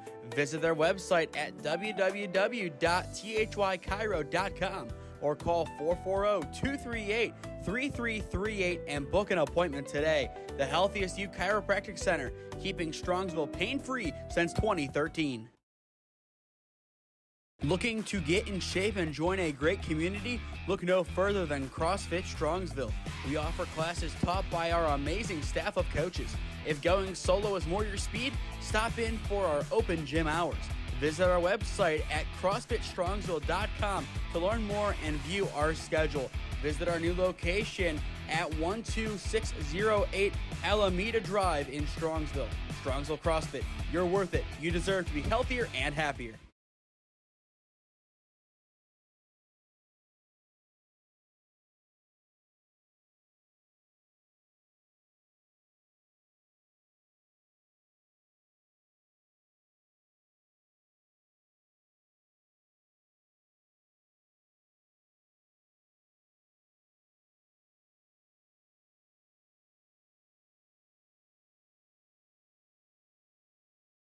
Bottom four at Thurman Munson Memorial Stadium. The Grace fans, they're enjoying some Kenny Rogers, the gambler. They're enjoying it. They're having a fun time. I feel like if you had the One Shining Moment compilation or that beautiful compilation put together by Fox after the World Cup, half of it would just be them swaying and chanting. Yeah, I mean, again, half of it's got to be having a good time. They'd be more than just a part of One Shining Moment, too. They'd be half the montage, as they should be. But Engelhardt, he begins with a strike. He's been good so far today. 6 strikeouts for Jacoby. Rocky start, but his lumber company got back in this game, and they control their own destiny.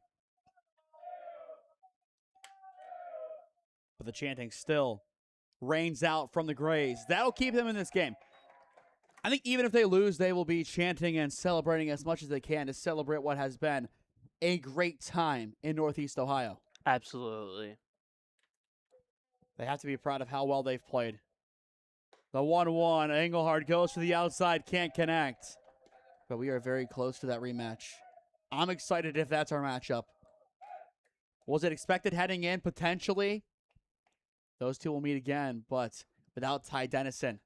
The 2-1, swing and a miss. Will that make a difference? I think it does. I definitely think so, too. For Keegan Gilbride, he'll be the ace, and I assume he will be on the mound for the Mountaineer Lumber Company. Unconfirmed, but he was last year. They saved him. I expect to see Gilly here tomorrow bright and early, getting ready to go. Engelhardt's 2-2. It is strike 3 looking. 7 punch-outs today for Jacoby Engelhardt. 1 down. We talked about Owen Thompson earlier today, the rising sophomore at Mount Out of Brush. He is a guy who could step into the rotation this year. What about Jacoby Engelhardt? I mean, obviously, he's having himself a night. And if you need some players like that, again, you did lose Ty Dennison. You need someone that can step in. Give him, he can have a shout and hopefully make a name for himself coming into fall ball. And with pitches like that, he deserves more than a shout. Count 0-1. We talked about guys like Evan Roberts as well coming in as a sophomore. Cole Young, who we did see pitch to his brother Jake, which was a really cool moment for the Young family. But Engelhardt, if he can play like this for Mount Union, he definitely has a future in that rotation. And it's just nasty right now from him. Back-to-back heavy hacks. No contact for Roberto Pascual. He got hit his first time up as it was a really scary play when it was all said and done. Engelhardt's 0-2 goes for the top inside corner. Can't find it. I like that. Even if he swings, he's well jammed in on the hands. And it looks like on Munson 2, they could be going to extras potentially. The 1-2 from Engelhardt. Swing and a miss. It's just nasty. 8 strikeouts for Jacoby today. 2 up, 2 down. 3 consecutive punch-outs dating back to the 3rd. He is on an absolute tear. That's the only way to describe it. I mean, could you say he has outpitched Ty Dennison tonight? I think he has. Yeah, I think there's a case to make that he has. Which I think for Mount, you'll definitely take that as a win. That pitch, I think if gloved, could have been a strike. Don't know if it clipped him or not, but that's just an interesting one the way it went. Time's going to be called here. Just what happened? I'm not sure, actually. Batter wasn't hit. I think it just kind of clipped off his glove, and Missener's taking that as an opportunity to go and have a few words with Engelhardt. Only 53 pitches in. Unless they said time was called, and then that pitch is null and void. Game Changer does have it as a ball. So I do think the pitch counted. Not a guarantee, but I'm pretty sure it did. We're going to go with it. Here's what we assume to be the 1-0. Count now 2 balls, no strikes. Well, if we're wrong, we will find out. I feel like the fan section has gotten bigger for the Grays. Yeah, it gets a little bit bigger each time. That's a good thing. Engelhard battles back in there. Strike 1 called. In the 5th, Andon Bender, Brady Rollison, Jeff Seiss, 6, 7, and 8 coming up for the Mountaineer Lumber Company.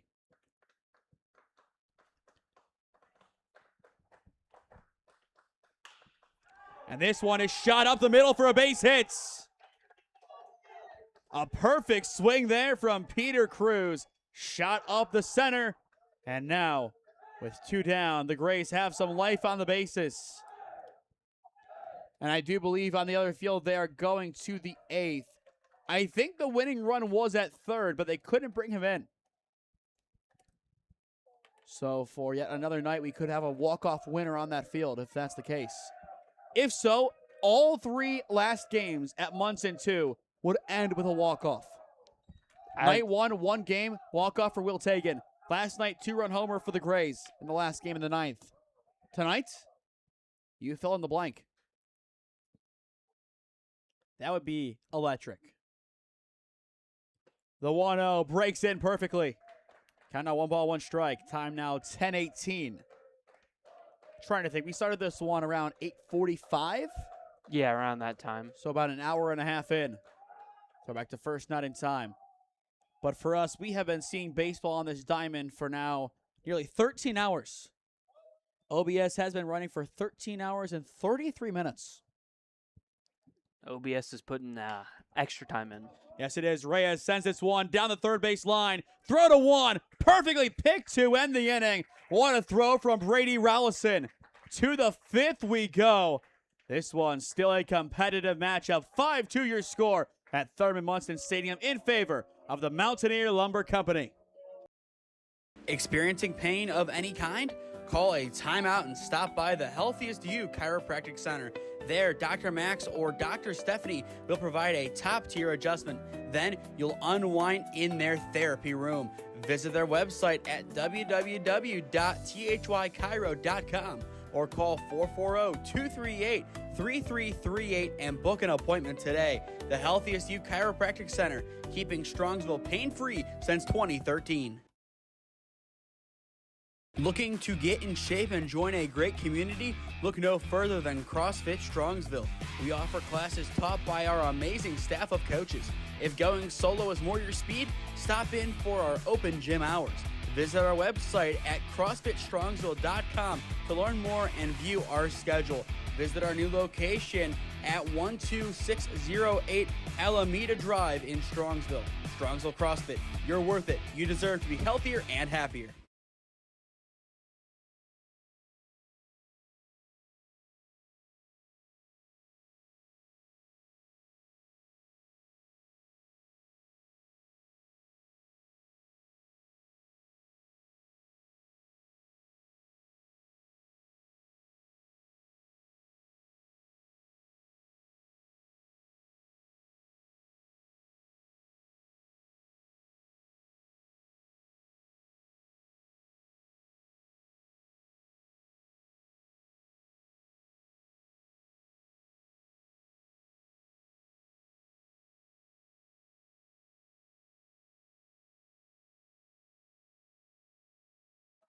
Three innings left to go on Thurman Munson Stadium, Field 1.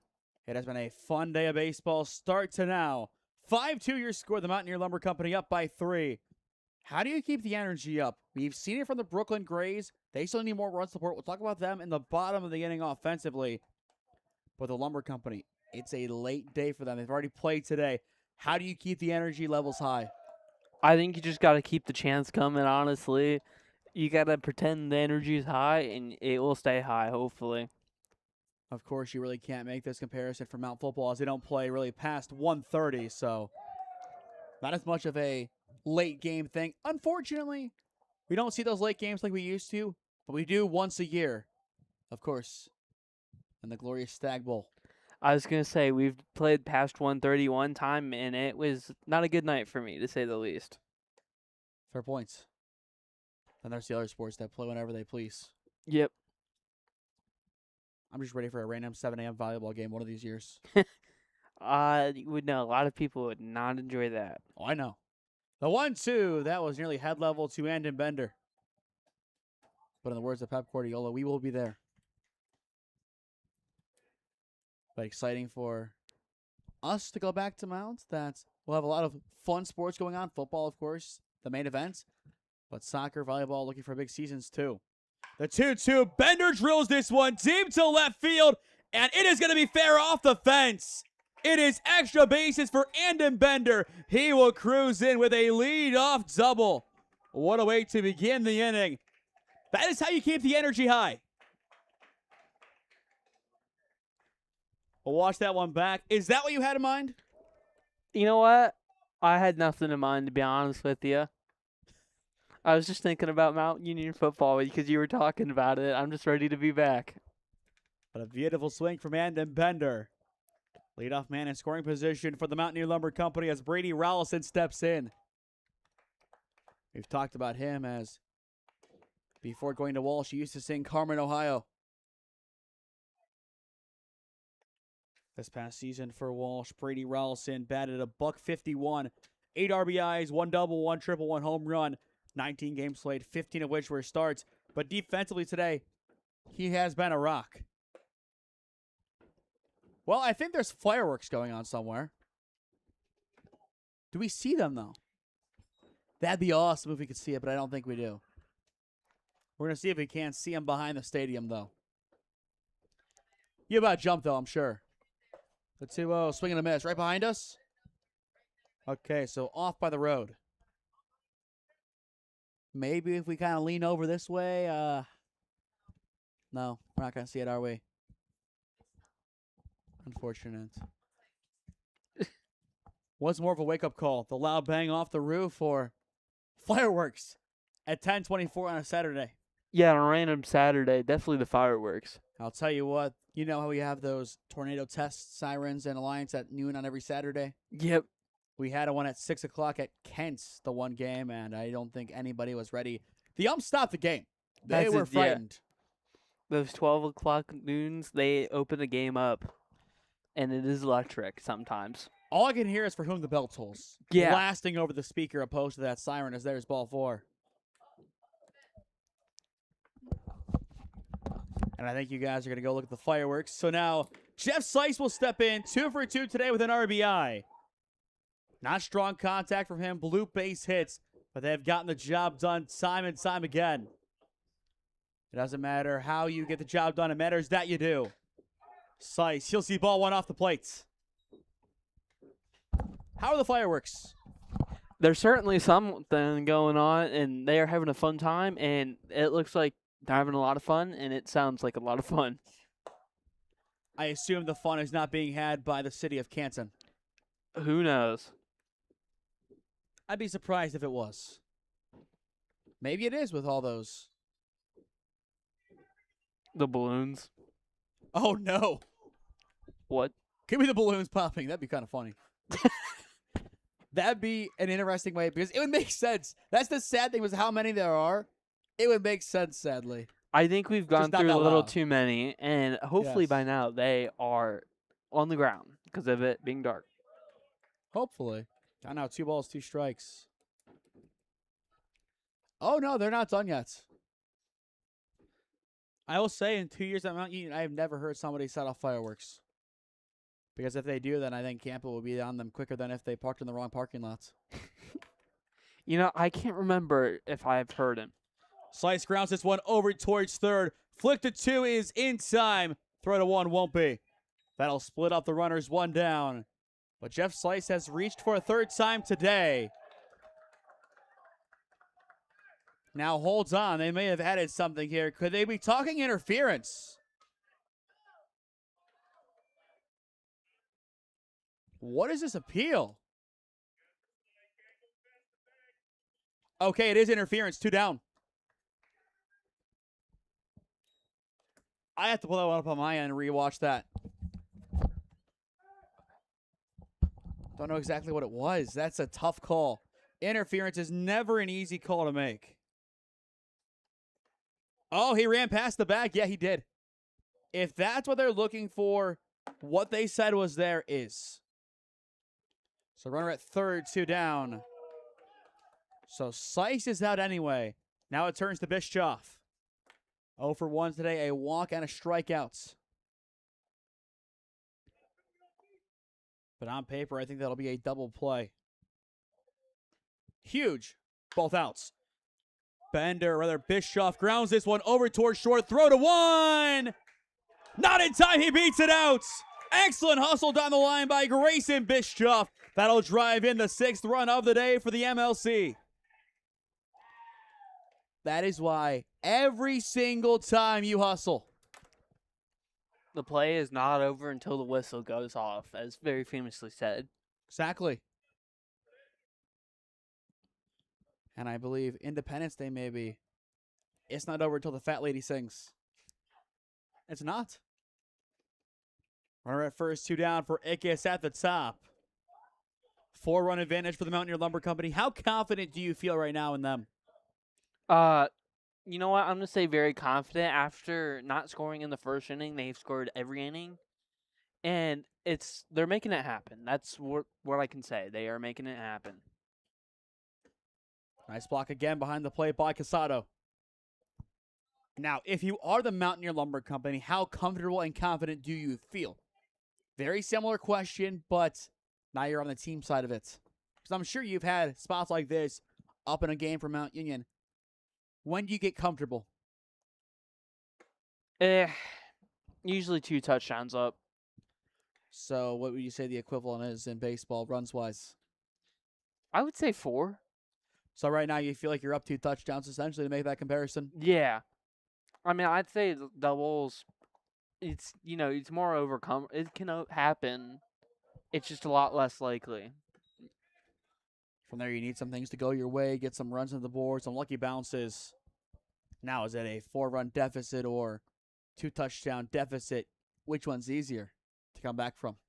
I would probably say the 4 runs. So still less confident than you'd feel in a 14-0 ball game, I would say. Yeah. Good measuring stick to see. In the basketball, what would you say? Probably 10 plus? I was going to go 11. Okay. Because to a possession game, that's not comfortable at all because No.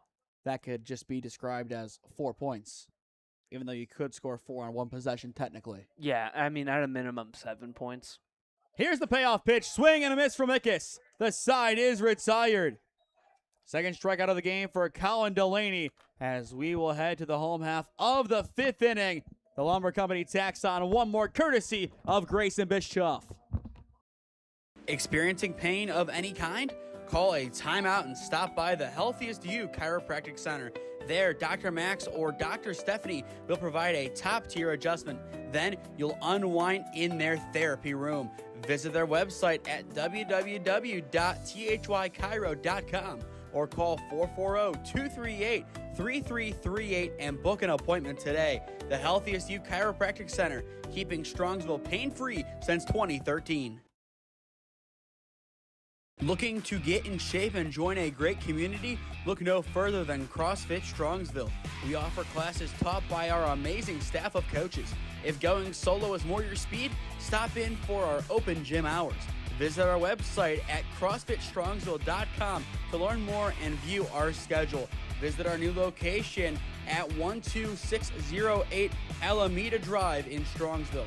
Strongsville CrossFit, you're worth it. You deserve to be healthier and happier.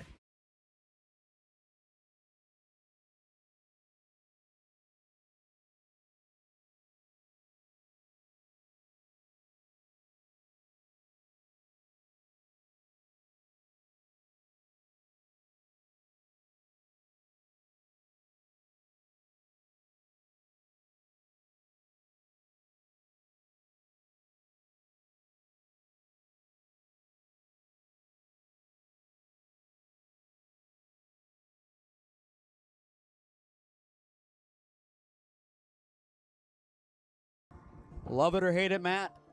Into the bottom of the 5th, Renegade. Now, I want to make this clear. I know some Steelers fans have pretended to have their terrible towels out for this. There's a card inside the Ron Model Field press box at Tri-C that says to play Renegade heading into the bottom of the 5th inning. Thus, that's why I play it. Not for the Steelers. We want a team who actually does well in the postseason. Give me Topps ball. I'm calling on everybody tonight. Swing and a miss to begin. Hey, new coach, new Steelers, potentially. I also made a comment about Dak Prescott not making it to the NFC Championship game, so I'll say see Mike McCarthy's tenure there for more details. Well-deserved comment there. Yes, I know. Got 1 ball, 1 strike. It'll be Roberts, Munoz, and Castillo. 2 through 4 due up this inning for the Brooklyn Grays in the bottom of the 5th as they are still playing on Munson 2. They should have been done. They're in extras for the 2nd straight night. Really can't see Munch over there. Yeah. Not worth even panning over there to see what's going on. I didn't think of it, but we could have had a camera up there kind of wirelessly transmitted in and called the game off the monitor to finish with bonus coverage last night. Didn't think of it, though. I think you know exactly what I'm talking about, though, with those devices. You go over to that kind of pavilion here. We'll show people what we're talking about. I think over on this pavilion, it overlooks the field. Maybe if we were lucky, we could have done it there, but didn't think of it and didn't even know that was a possibility last night. The 3-1, swing and a miss, count now full. Do you think it would have worked based on what you can see over there? You know, I think you would have had a pretty good angle. The only thing would have been in this left foul. Might have been a little tricky. Potentially. Maybe I had to go to like the main concourse below us and try there. Payoff pitch. It's a called 3rd strike. 1 up, 1 down. And you look at what is going on now for Jacoby Engelhard. 9 strikeouts. Impressive. Yeah, he's had himself a day. So 1 up, 1 down for Jasmark Munoz. 1 for 2, had that RBI double back in the 1st inning. One of the purest swings that we saw all day. And they will say he did. The umpires do agree. Count 0-1.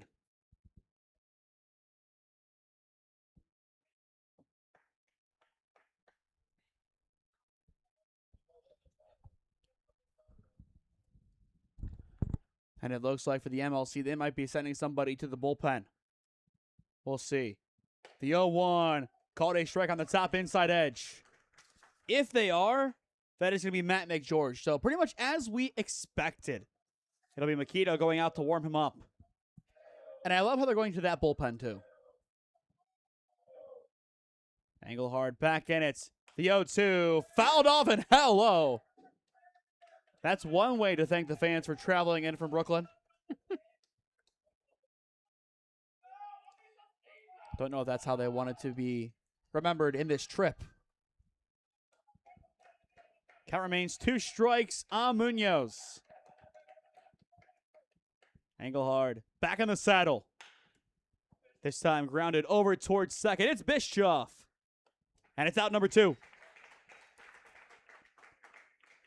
If we're playing the outs game, 7 outs to get to go and win this game to go and advance to the next round.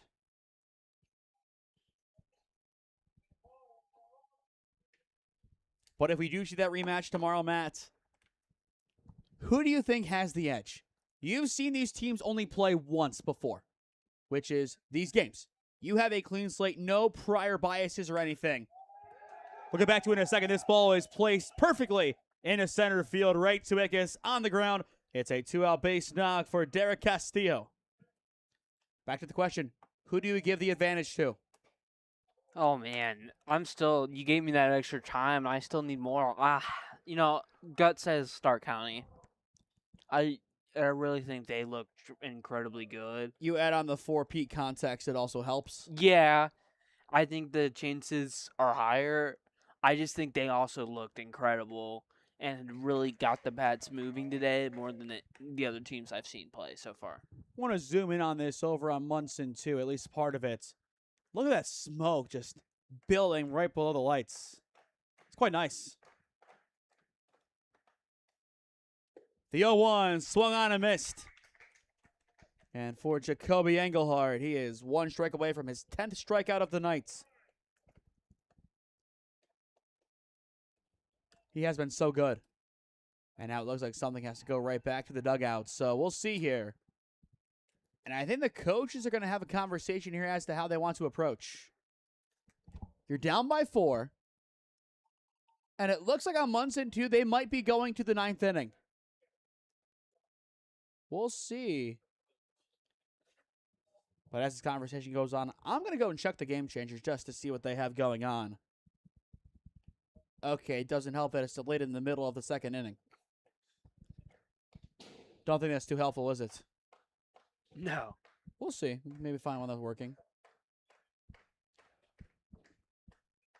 So big pause here. Okay, we did find one that's working. Oh, I think they're done. Oh. Yeah, they're done. Wild throw home. The B2 Bulls walk off the Cantonese for the 3rd straight night on Munson 2 to round out its involvement in the tournament. There's a walk-off. That's incredible. That's out of this world. It never happens. 2 strike counts on Roberts.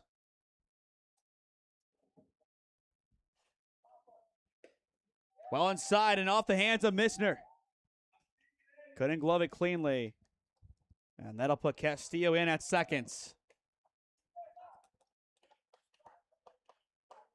A base hit and a 4-6-3 double play so far for Zaya Roberts, 0 for 2. But did have that home run to begin game number 1 today for the Grays. So that is a big positive for him. The 1-2, he'll foul it off. He does have that big swing capability. And if he could do it again, I feel like you have a newfound hope heading into the 6th inning. Yeah, they kind of just need that little bit of spark. They need something to go their way. If not, it'll be back to Brooklyn by morning. Engelhardt getting ready for the 1-2 delivery.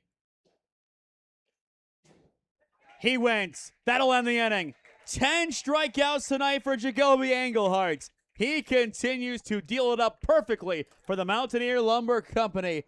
That pitch being number 75 tonight through 5 innings. To the 6th we go at Thurman Munson Memorial Stadium. Score remains 6-2 Lumber Company. Experiencing pain of any kind? Call a timeout and stop by the Healthiest You Chiropractic Center. There, Dr. Max or Dr. Stephanie will provide a top-tier adjustment. Then you'll unwind in their therapy room. Visit their website at www.thychiro.com or call 440-238-3338 and book an appointment today. The Healthiest You Chiropractic Center, keeping Strongsville pain-free since 2013. Looking to get in shape and join a great community? Look no further than CrossFit Strongsville. We offer classes taught by our amazing staff of coaches. If going solo is more your speed, stop in for our open gym hours.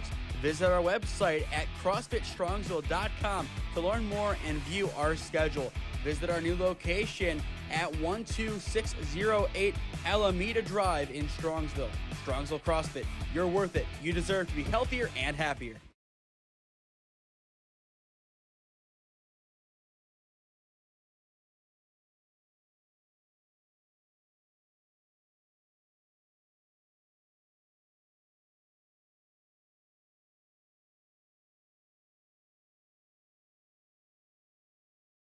Here's the wide view of the field, Matt. That smoke makes this one look that much more fun. Does it not? Yeah, it definitely makes for a much more interesting kind of eerie setting as you got the Metallica going. Boo! Didn't work. I tried. I tried scaring you. I had to try a little bit, didn't I? Yeah, you did.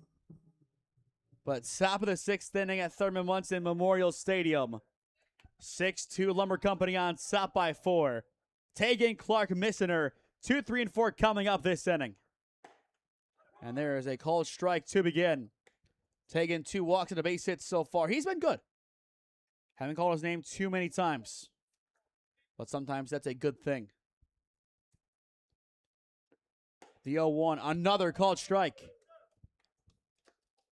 But crazy to think after this one's done, we'll have only one game left to go in this tournament's entirety.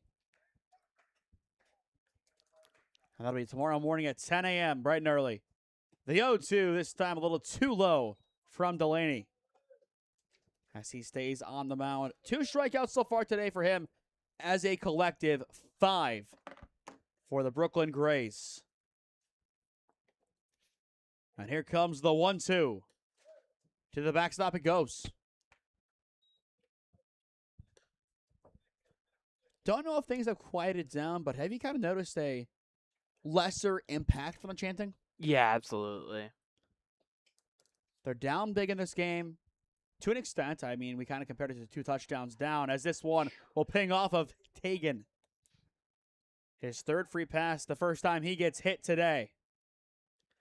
And I will say, in talking to the Mountaineer Lumber Company, if they win, they did request Country Roads as their song. There you go. We played it for the last game, and Coach Futrell is basically like, we're going to get Country Roads if we win, right? I'm like, all right, I got you, Coach. So we're going to play Country Roads if they win. The same version they played in San Fran and Seattle when the U.S. won. It's just something about that song feels like you've won when you're on that field. Yeah, it does. Absolutely. I agree with you. It's kind of that same serenation that the Alba saw game to Fernando Mendoza during the football season. Whenever that song played, he kind of felt like he was winning. What a shot! Deep to right field! It's absolutely destroyed! A 2-run bomb for Braden Clark. Make it 8-2 Lumber Company. Santa Maria! Well, if there was any doubts, I think that'll calm the nerves a little bit. I don't know where that baseball went, but he absolutely destroyed it. Impressive? Yeah. I mean, I lost it behind a little metal beam here. I didn't know if it was gone or not. By the time the outfielder just kind of stopped, I knew it was gone. It was a no-doubt bomb. 8-2 Lumber Company as there is strike 1. I mean, yeesh. That was what a way to insane. start the inning, yes. So a 2-run homer on this ball. It's corked deep to left center field, and it is off the fence. Nearly back-to-back bombs for the Lumber Company, but they will have to settle with the double. What a swing from Josh Missener, his second base hit of the game. But for Braden Clark, his second hit as well. 6 total bases, 3 RBIs. Well, the smoke came out, and the Lumber Company, they invited it.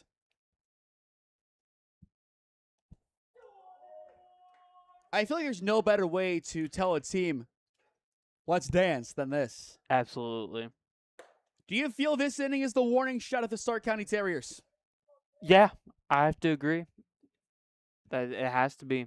When these teams play, because they are both 2 seeds, we will have to go and check the runs allowed category to see who is home. I believe it does extend all the way through to this round 2. So through 4 games, whichever team has allowed less runs, they will be the home team. The other will be the visitor. The 1-1 misses low for ball 2. I'm going to try to calculate that real quick. So that's right at the top of my board just to kind of count it out, just so I know what to expect. Off the dome, I don't know exactly who would host. I think the Lumber Company would, but I'm going to double check. So they allowed 4. Terriers allowed 5. So right now, positive. Company allowed 2 more, so 6. Terriers allowed 1. They're even. Game 3, the Terriers allowed 4. Jasper, they allowed 9. They allowed 4. Okay, I think Stark would actually be home based on that. The 2-2 is low. Full count 3-2. But I'll have to quickly add all the numbers up. The Lumber Company, as things stand, 6 plus 2 is 8, 9, 17 runs allowed. Stark, 6, 4, 10, 14. The Terriers will be home. Green, sharp grounder over towards short. Picked up by Reyes. Throw to 1 in time. 1 down. Again, I hate to nitpick. Greeny would have had a chance if he hustled it out. Yeah, he would have had a chance, but it was more of a sacrifice there. You had 0 outs. You now have another runner on third base. I can't say I could complain about that.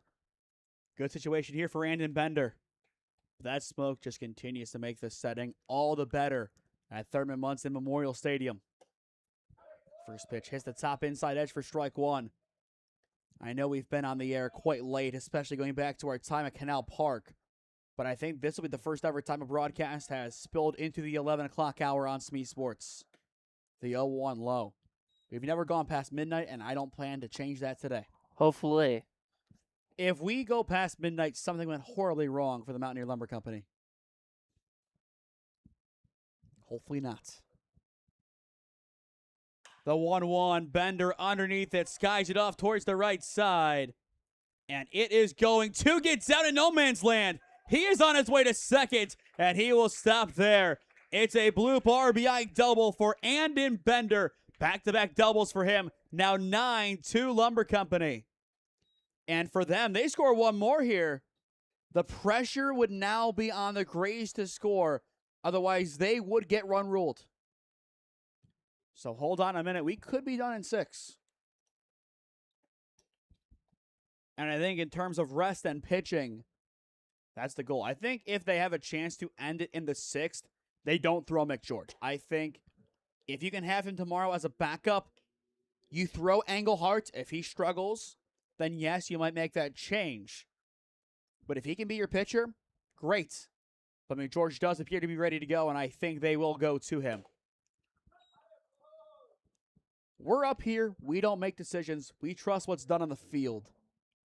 Whatever Coach Cottrell thinks is best for his team, he's going to do. Absolutely. I agree with that. But he has options aplenty. He's spoiled for choice, and that's a great problem to have as a head coach. It's essentially saying my diamond shoes are too tight. With the pitching he has, it rivals a college program sometimes. He has that many options to call up. The 1-2 in the dirt. And the key thing, those guys just show up when they're scheduled. You're pitching this game, great. You show up, you pitch, you go home. Yeah. And that keeps those guys happy. Wouldn't be surprised, though, if a couple of guys make the trip to Thurman Munson that have pitched already to go and cheer on the Lumber Company to try and win this trophy. The 2-2, well wide to Rollison. Full count 3-2. But as things stand, the Terriers and the Lumber Company will meet again on a sunny day tomorrow. Full count 3-2. And Rollison fouls it back. That's the rubber match, though. They've played each other between then in the regular season. But if we're talking postseason, 2024 went to the Lumber Company. 2025 went to Stark County. Game 3. Game 3. So much more on the line if that's your matchup. You can feel it. Payoff pitch again. Rollison fouls it off over the stadium. I also did notice how there is a dish signal on the one booth that's not in use. Did you notice that on the far side? Going down we'll go down that way just to show you, but it looks like a semi-new DirecTV satellite. Oh my. Doesn't make sense. Payoff pitch. Rollison shoots this one into left center field. And it is going to get down to the gap for extra bases. Rollison is on his way to second. He now wants to get on 3. And he will be in there standing. What a drive from Brady Rollison. It's 10-2 MLC. Bender scores with ease. And if the Grays don't score, their tournament ends here in the 6th. Time is going to be called. They will go to their pen. They need to. I assume at least that's what they're doing. But Brady Rollison, his first hit of the semifinals. It's a beauty. This inning, hit by a pitch. 2-run homer. Double, ground out, RBI double, RBI triple. The call to the bullpen has been made. 10-2 Lumber Company, 1 down, top of the 6th inning. Experiencing pain of any kind? Call a timeout and stop by the Healthiest You Chiropractic Center. There, Dr. Max or Dr. Stephanie will provide a top-tier adjustment. Then you'll unwind in their therapy room. Visit their website at www.thychiro.com or call 440-238-3338 and book an appointment today. The Healthiest You Chiropractic Center, keeping Strongsville pain-free since 2013. Looking to get in shape and join a great community? Look no further than CrossFit Strongsville. We offer classes taught by our amazing staff of coaches. If going solo is more your speed, stop in for our open gym hours. Visit our website at CrossFitStrongsville.com to learn more and view our schedule. Visit our new location at 12608 Alameda Drive in Strongsville. Strongsville CrossFit, you're worth it. You deserve to be healthier and happier.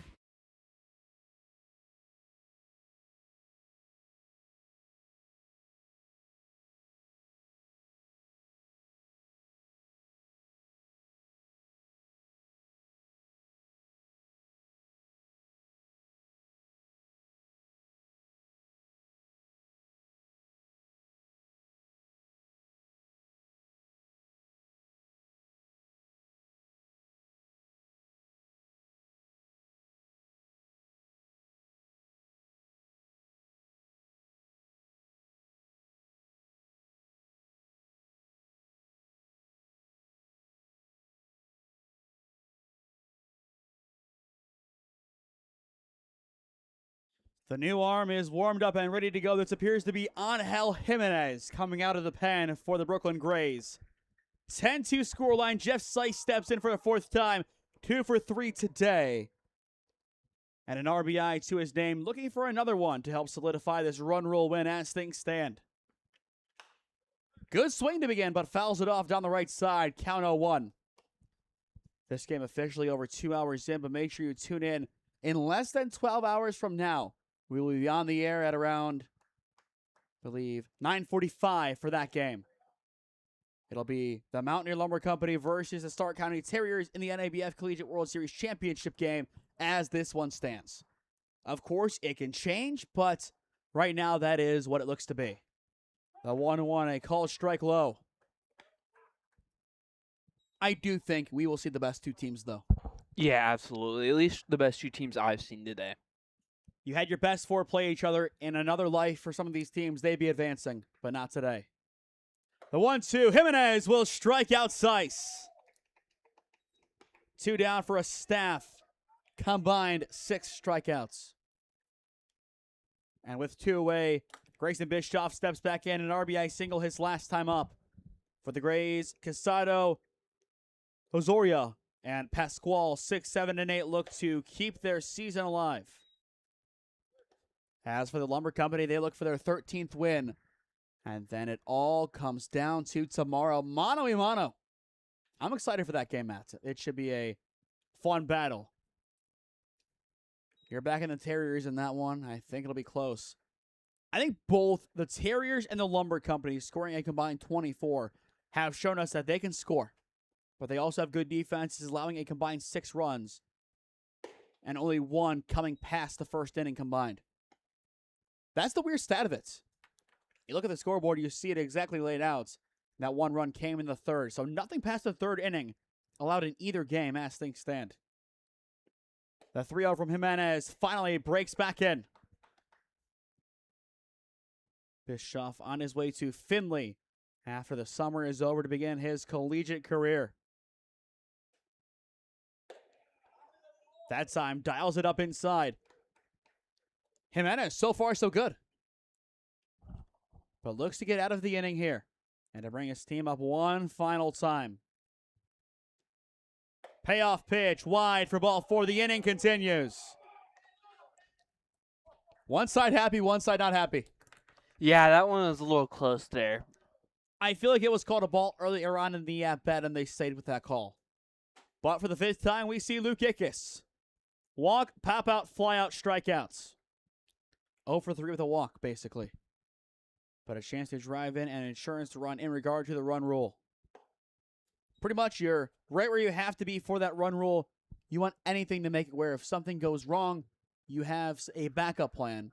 That way you do not have to waste an arm going into the 7th. Just some insurance, really. You need it. The 1-0 wide for ball 2. That's the key here. It's not, hey, we're tired. We want to go home. That's why we're rooting for a run rule. No. The Lumber Company wants to save their pitching for tomorrow if they can. Yeah. Pitching is so important in tournament play, especially for a group that only plays this tournament. Runner from first goes. Ickes fouls it back. That's the thing. This is a team that plays in a league format. They're used to that. They have their guys in rotation going forward. They play occasional doubleheaders. You can manage your pitching a lot easier. Here, no. It's tournament play. You play Thursday through Sunday. Somebody goes too long, guess what? They're done. And you will send them packing. The 2-1 high for ball 3. But the WRCL 8 teams, a couple teams didn't finish out. I wouldn't mind if they went to a 6-week format, 4 games a week, 24 total games next season. That would be nice. The 3-1, take it for a strike. I would love to see the WRCL tournament return as well. I would say have the semifinals midweek, maybe Tuesday or Wednesday. Save pitching again. You play one championship game. I think from there you have the best pitchers pitching in the key games. Here is the payoff pitch. High and out for ball 4. Second walk of the game for Luke Ickes. That'll load up the bases, bringing in Will Tagan. 2 walks, a hit by a pitch, and a single for him.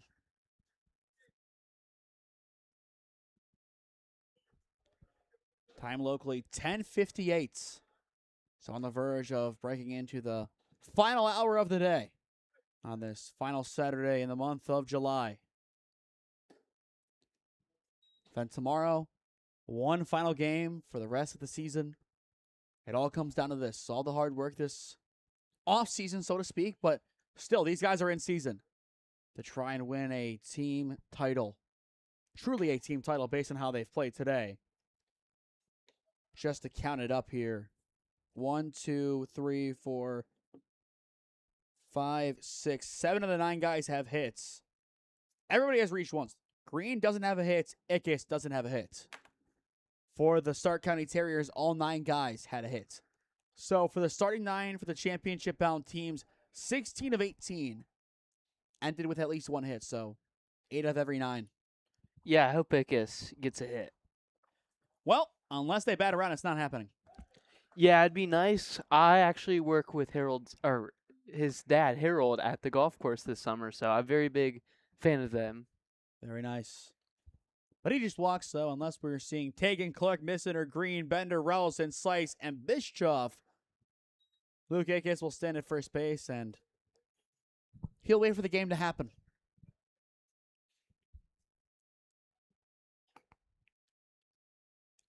Count stands 3 ball, 1 strike. Count full. Again, after Tagan, it goes to Braden Clark. 10-2 Mountaineer Lumber Company. Bases loaded, 2 down, top of the 6th inning. The Grays need this out, but they will have to wait. Latest nights overall in this tournament. Again, a 2.5-hour game derailing our progress, which this game, I think it'll end a little bit south of 2:30. It won't be too far off, though. Still a 3-2 pitch. And it's high and in for ball 4, 11-2 Mountaineer Lumber Company.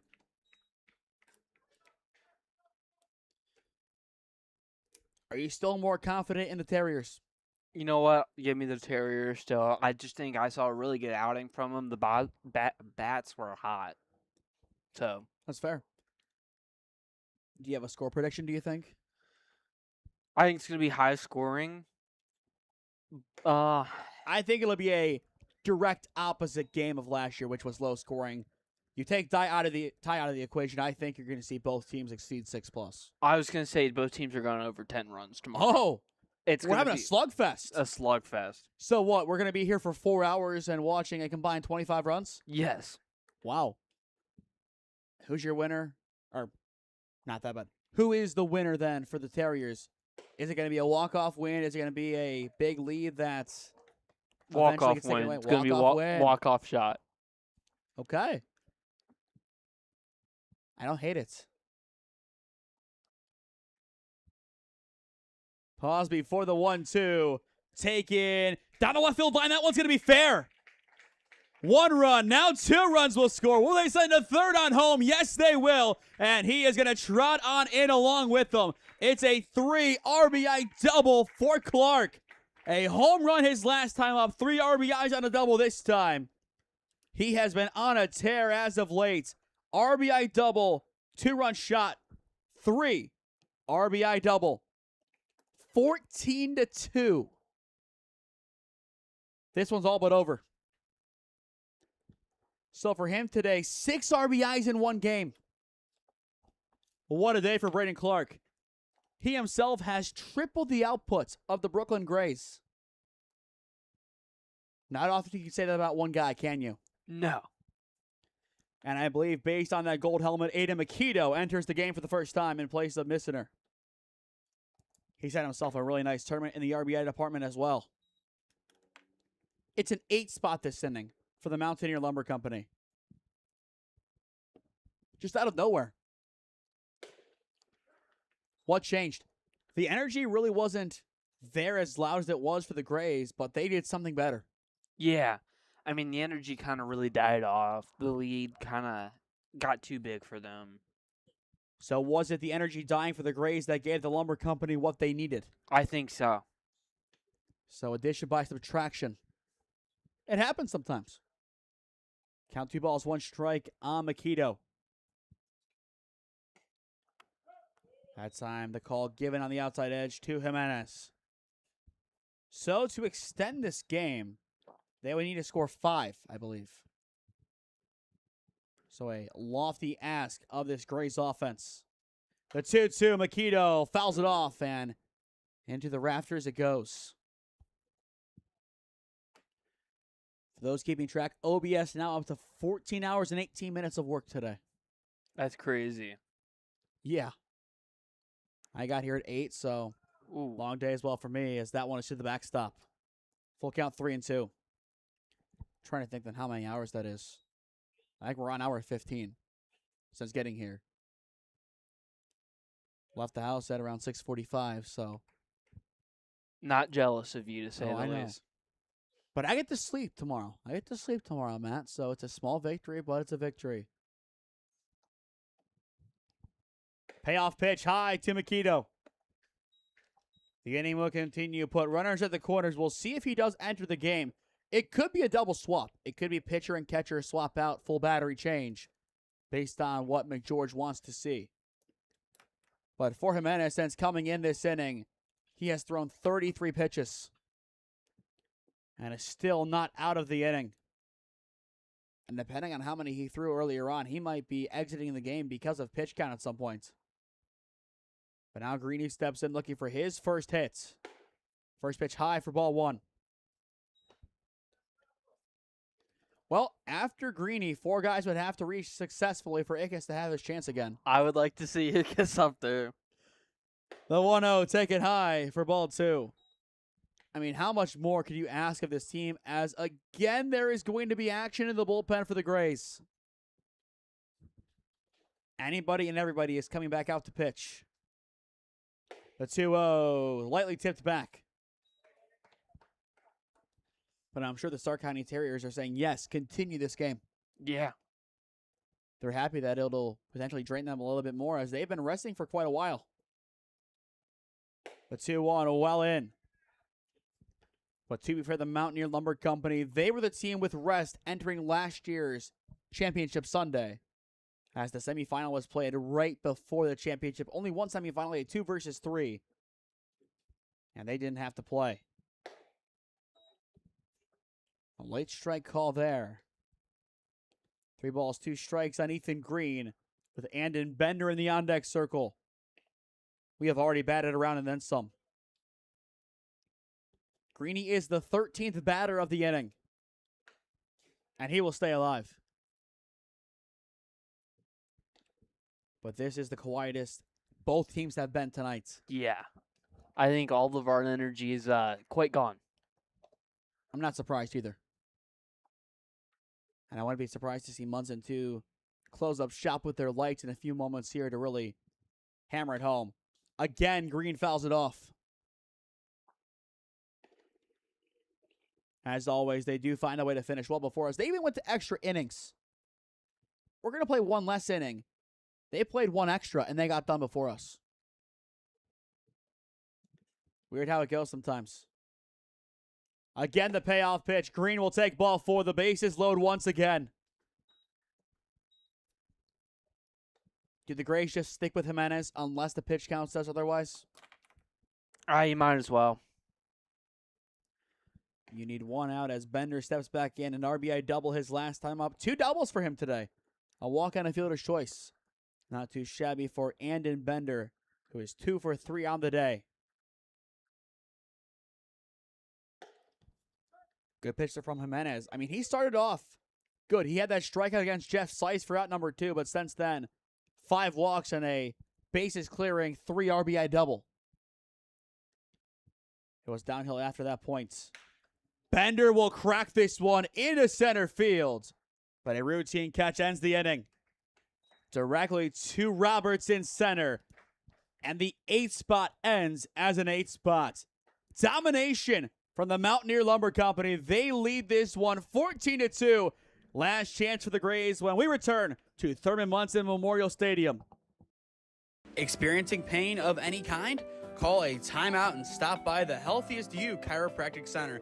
There, Dr. Max or Dr. Stephanie will provide a top-tier adjustment. Then you'll unwind in their therapy room. Visit their website at www.thychiro.com or call 440-238-3338 and book an appointment today. The Healthiest You Chiropractic Center, keeping Strongsville pain-free since 2013. Looking to get in shape and join a great community? Look no further than CrossFit Strongsville. We offer classes taught by our amazing staff of coaches. If going solo is more your speed, stop in for our open gym hours. Visit our website at CrossFitStrongsville.com to learn more and view our schedule. Visit our new location at 12608 Alameda Drive in Strongsville. Strongsville CrossFit, you're worth it. You deserve to be healthier and happier.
In the end, the call to the bullpen has been made. Jacoby Englehart's night is done as expected. It'll be Mac McGeorge on the mound to close this one out for the Mountaineer Lumber Company. Matt comes to this team as a rising junior out of Dieuville via Mercyhurst and Massillon High School. 3 outs left to get 14-2. But that energy had died down quick, and I think we're feeling the effects of it now. Yeah, 100% we are. It's been a long day at the office, and I'm back here tomorrow morning bright and early to finish out this tournament. Ooh. A little tired here. Time 11:11. I believe this is, again, the latest we've ever been on air into the nights. Of course, with Sports After Dark, that's one thing. That also didn't involve an hour drive home afterwards, so. Yeah, it was only, 10-minute walk maybe? I mean, Aiden drove half the time, so. Yeah. The point is, a lot of difference. Shout out Sports After Dark. I still need to figure out what I'm doing with it. Yeah, we need to have that conversation still. Again, as I've told a lot of people about a lot of things, after Sunday, July 26th, I'm open. That's when the season's over. I'll have a 3-week hiatus from games, so everything and anything that needs to be figured out, we do during that. It's basically Festivus. You air the grievances during that time. Now shouting out Seinfeld. You got too many references up your sleeve. We got more tomorrow. The 0-1 misses low. The championship level references come out then. Oh, yeah. That'll be a fun one tomorrow at 10 a.m. Mountaineer Lumber Company taking on the Stark County Terriers. The Terriers will be the home team in that game. The 1-1 grounded over towards short. It's Andon Bender. Lobbed in perfectly. And there's the tag. 1 up, 1 down. The magic number now 2 for the Mountaineer Lumber Company defense. Make sure you stick with us after our final commercial break as we will announce quickly our player of the game presented by CrossFit Strongsville. No, actually this one's the Healthy Issue Chiropractic Center, as we're keeping it even throughout the tournament. Each one gets 6, so the final one presented by the Healthy Issue Chiropractic Center will be tonight. Then tomorrow's championship will be presented by CrossFit Strongsville. But for Matt McGeorge, so far so good, as there's the first pitch strike. Azoria steps in the right fielder, 1 for 2 today. We can talk about the energy as a big thing, but baseball-wise, what went wrong tonight for the Brooklyn Grays? See, I don't know how much is it just they didn't get the momentum in this game. I think that's the biggest thing. They had the energy off the field. They just didn't have it going in the bats. And I think having taken some of the energy that, you've got people here supporting you with and trying to get it on the bats, they would have had the momentum and it would have been a much different game. They led early, gave up 3 runs. It was a 6-2 game entering this inning, Matt. We were expecting to play 7, then the Mountaineer Lumber Company played 8. And they put the kibosh on that real quick. Again, the 0-2 fouled off. And on top of the rafters it goes. This will be officially the latest night of this tournament. And we had a later start than this on Thursday. Started that game at 8 p.m. This game starting at, I believe, 8:45, 8:50. So make of that what you will. The 0-2, a survival swing. Good contact from Azoria.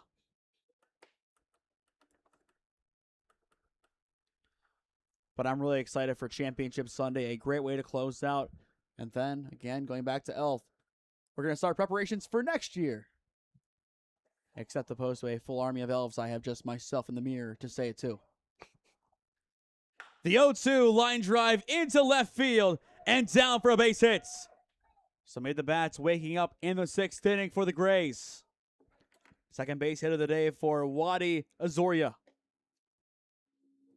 If they can at least score 1 this inning, I think it'll be a job well done for the offense responding. This is all a lesson learned. Yeah, They wanted to get better, as we've talked about. You beat Stark County last night in that walk-off, but just couldn't bring that same momentum to this game today, as you will have 2 tough defeats.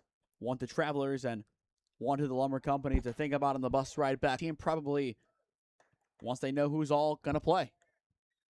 And then I think in practices they'll work on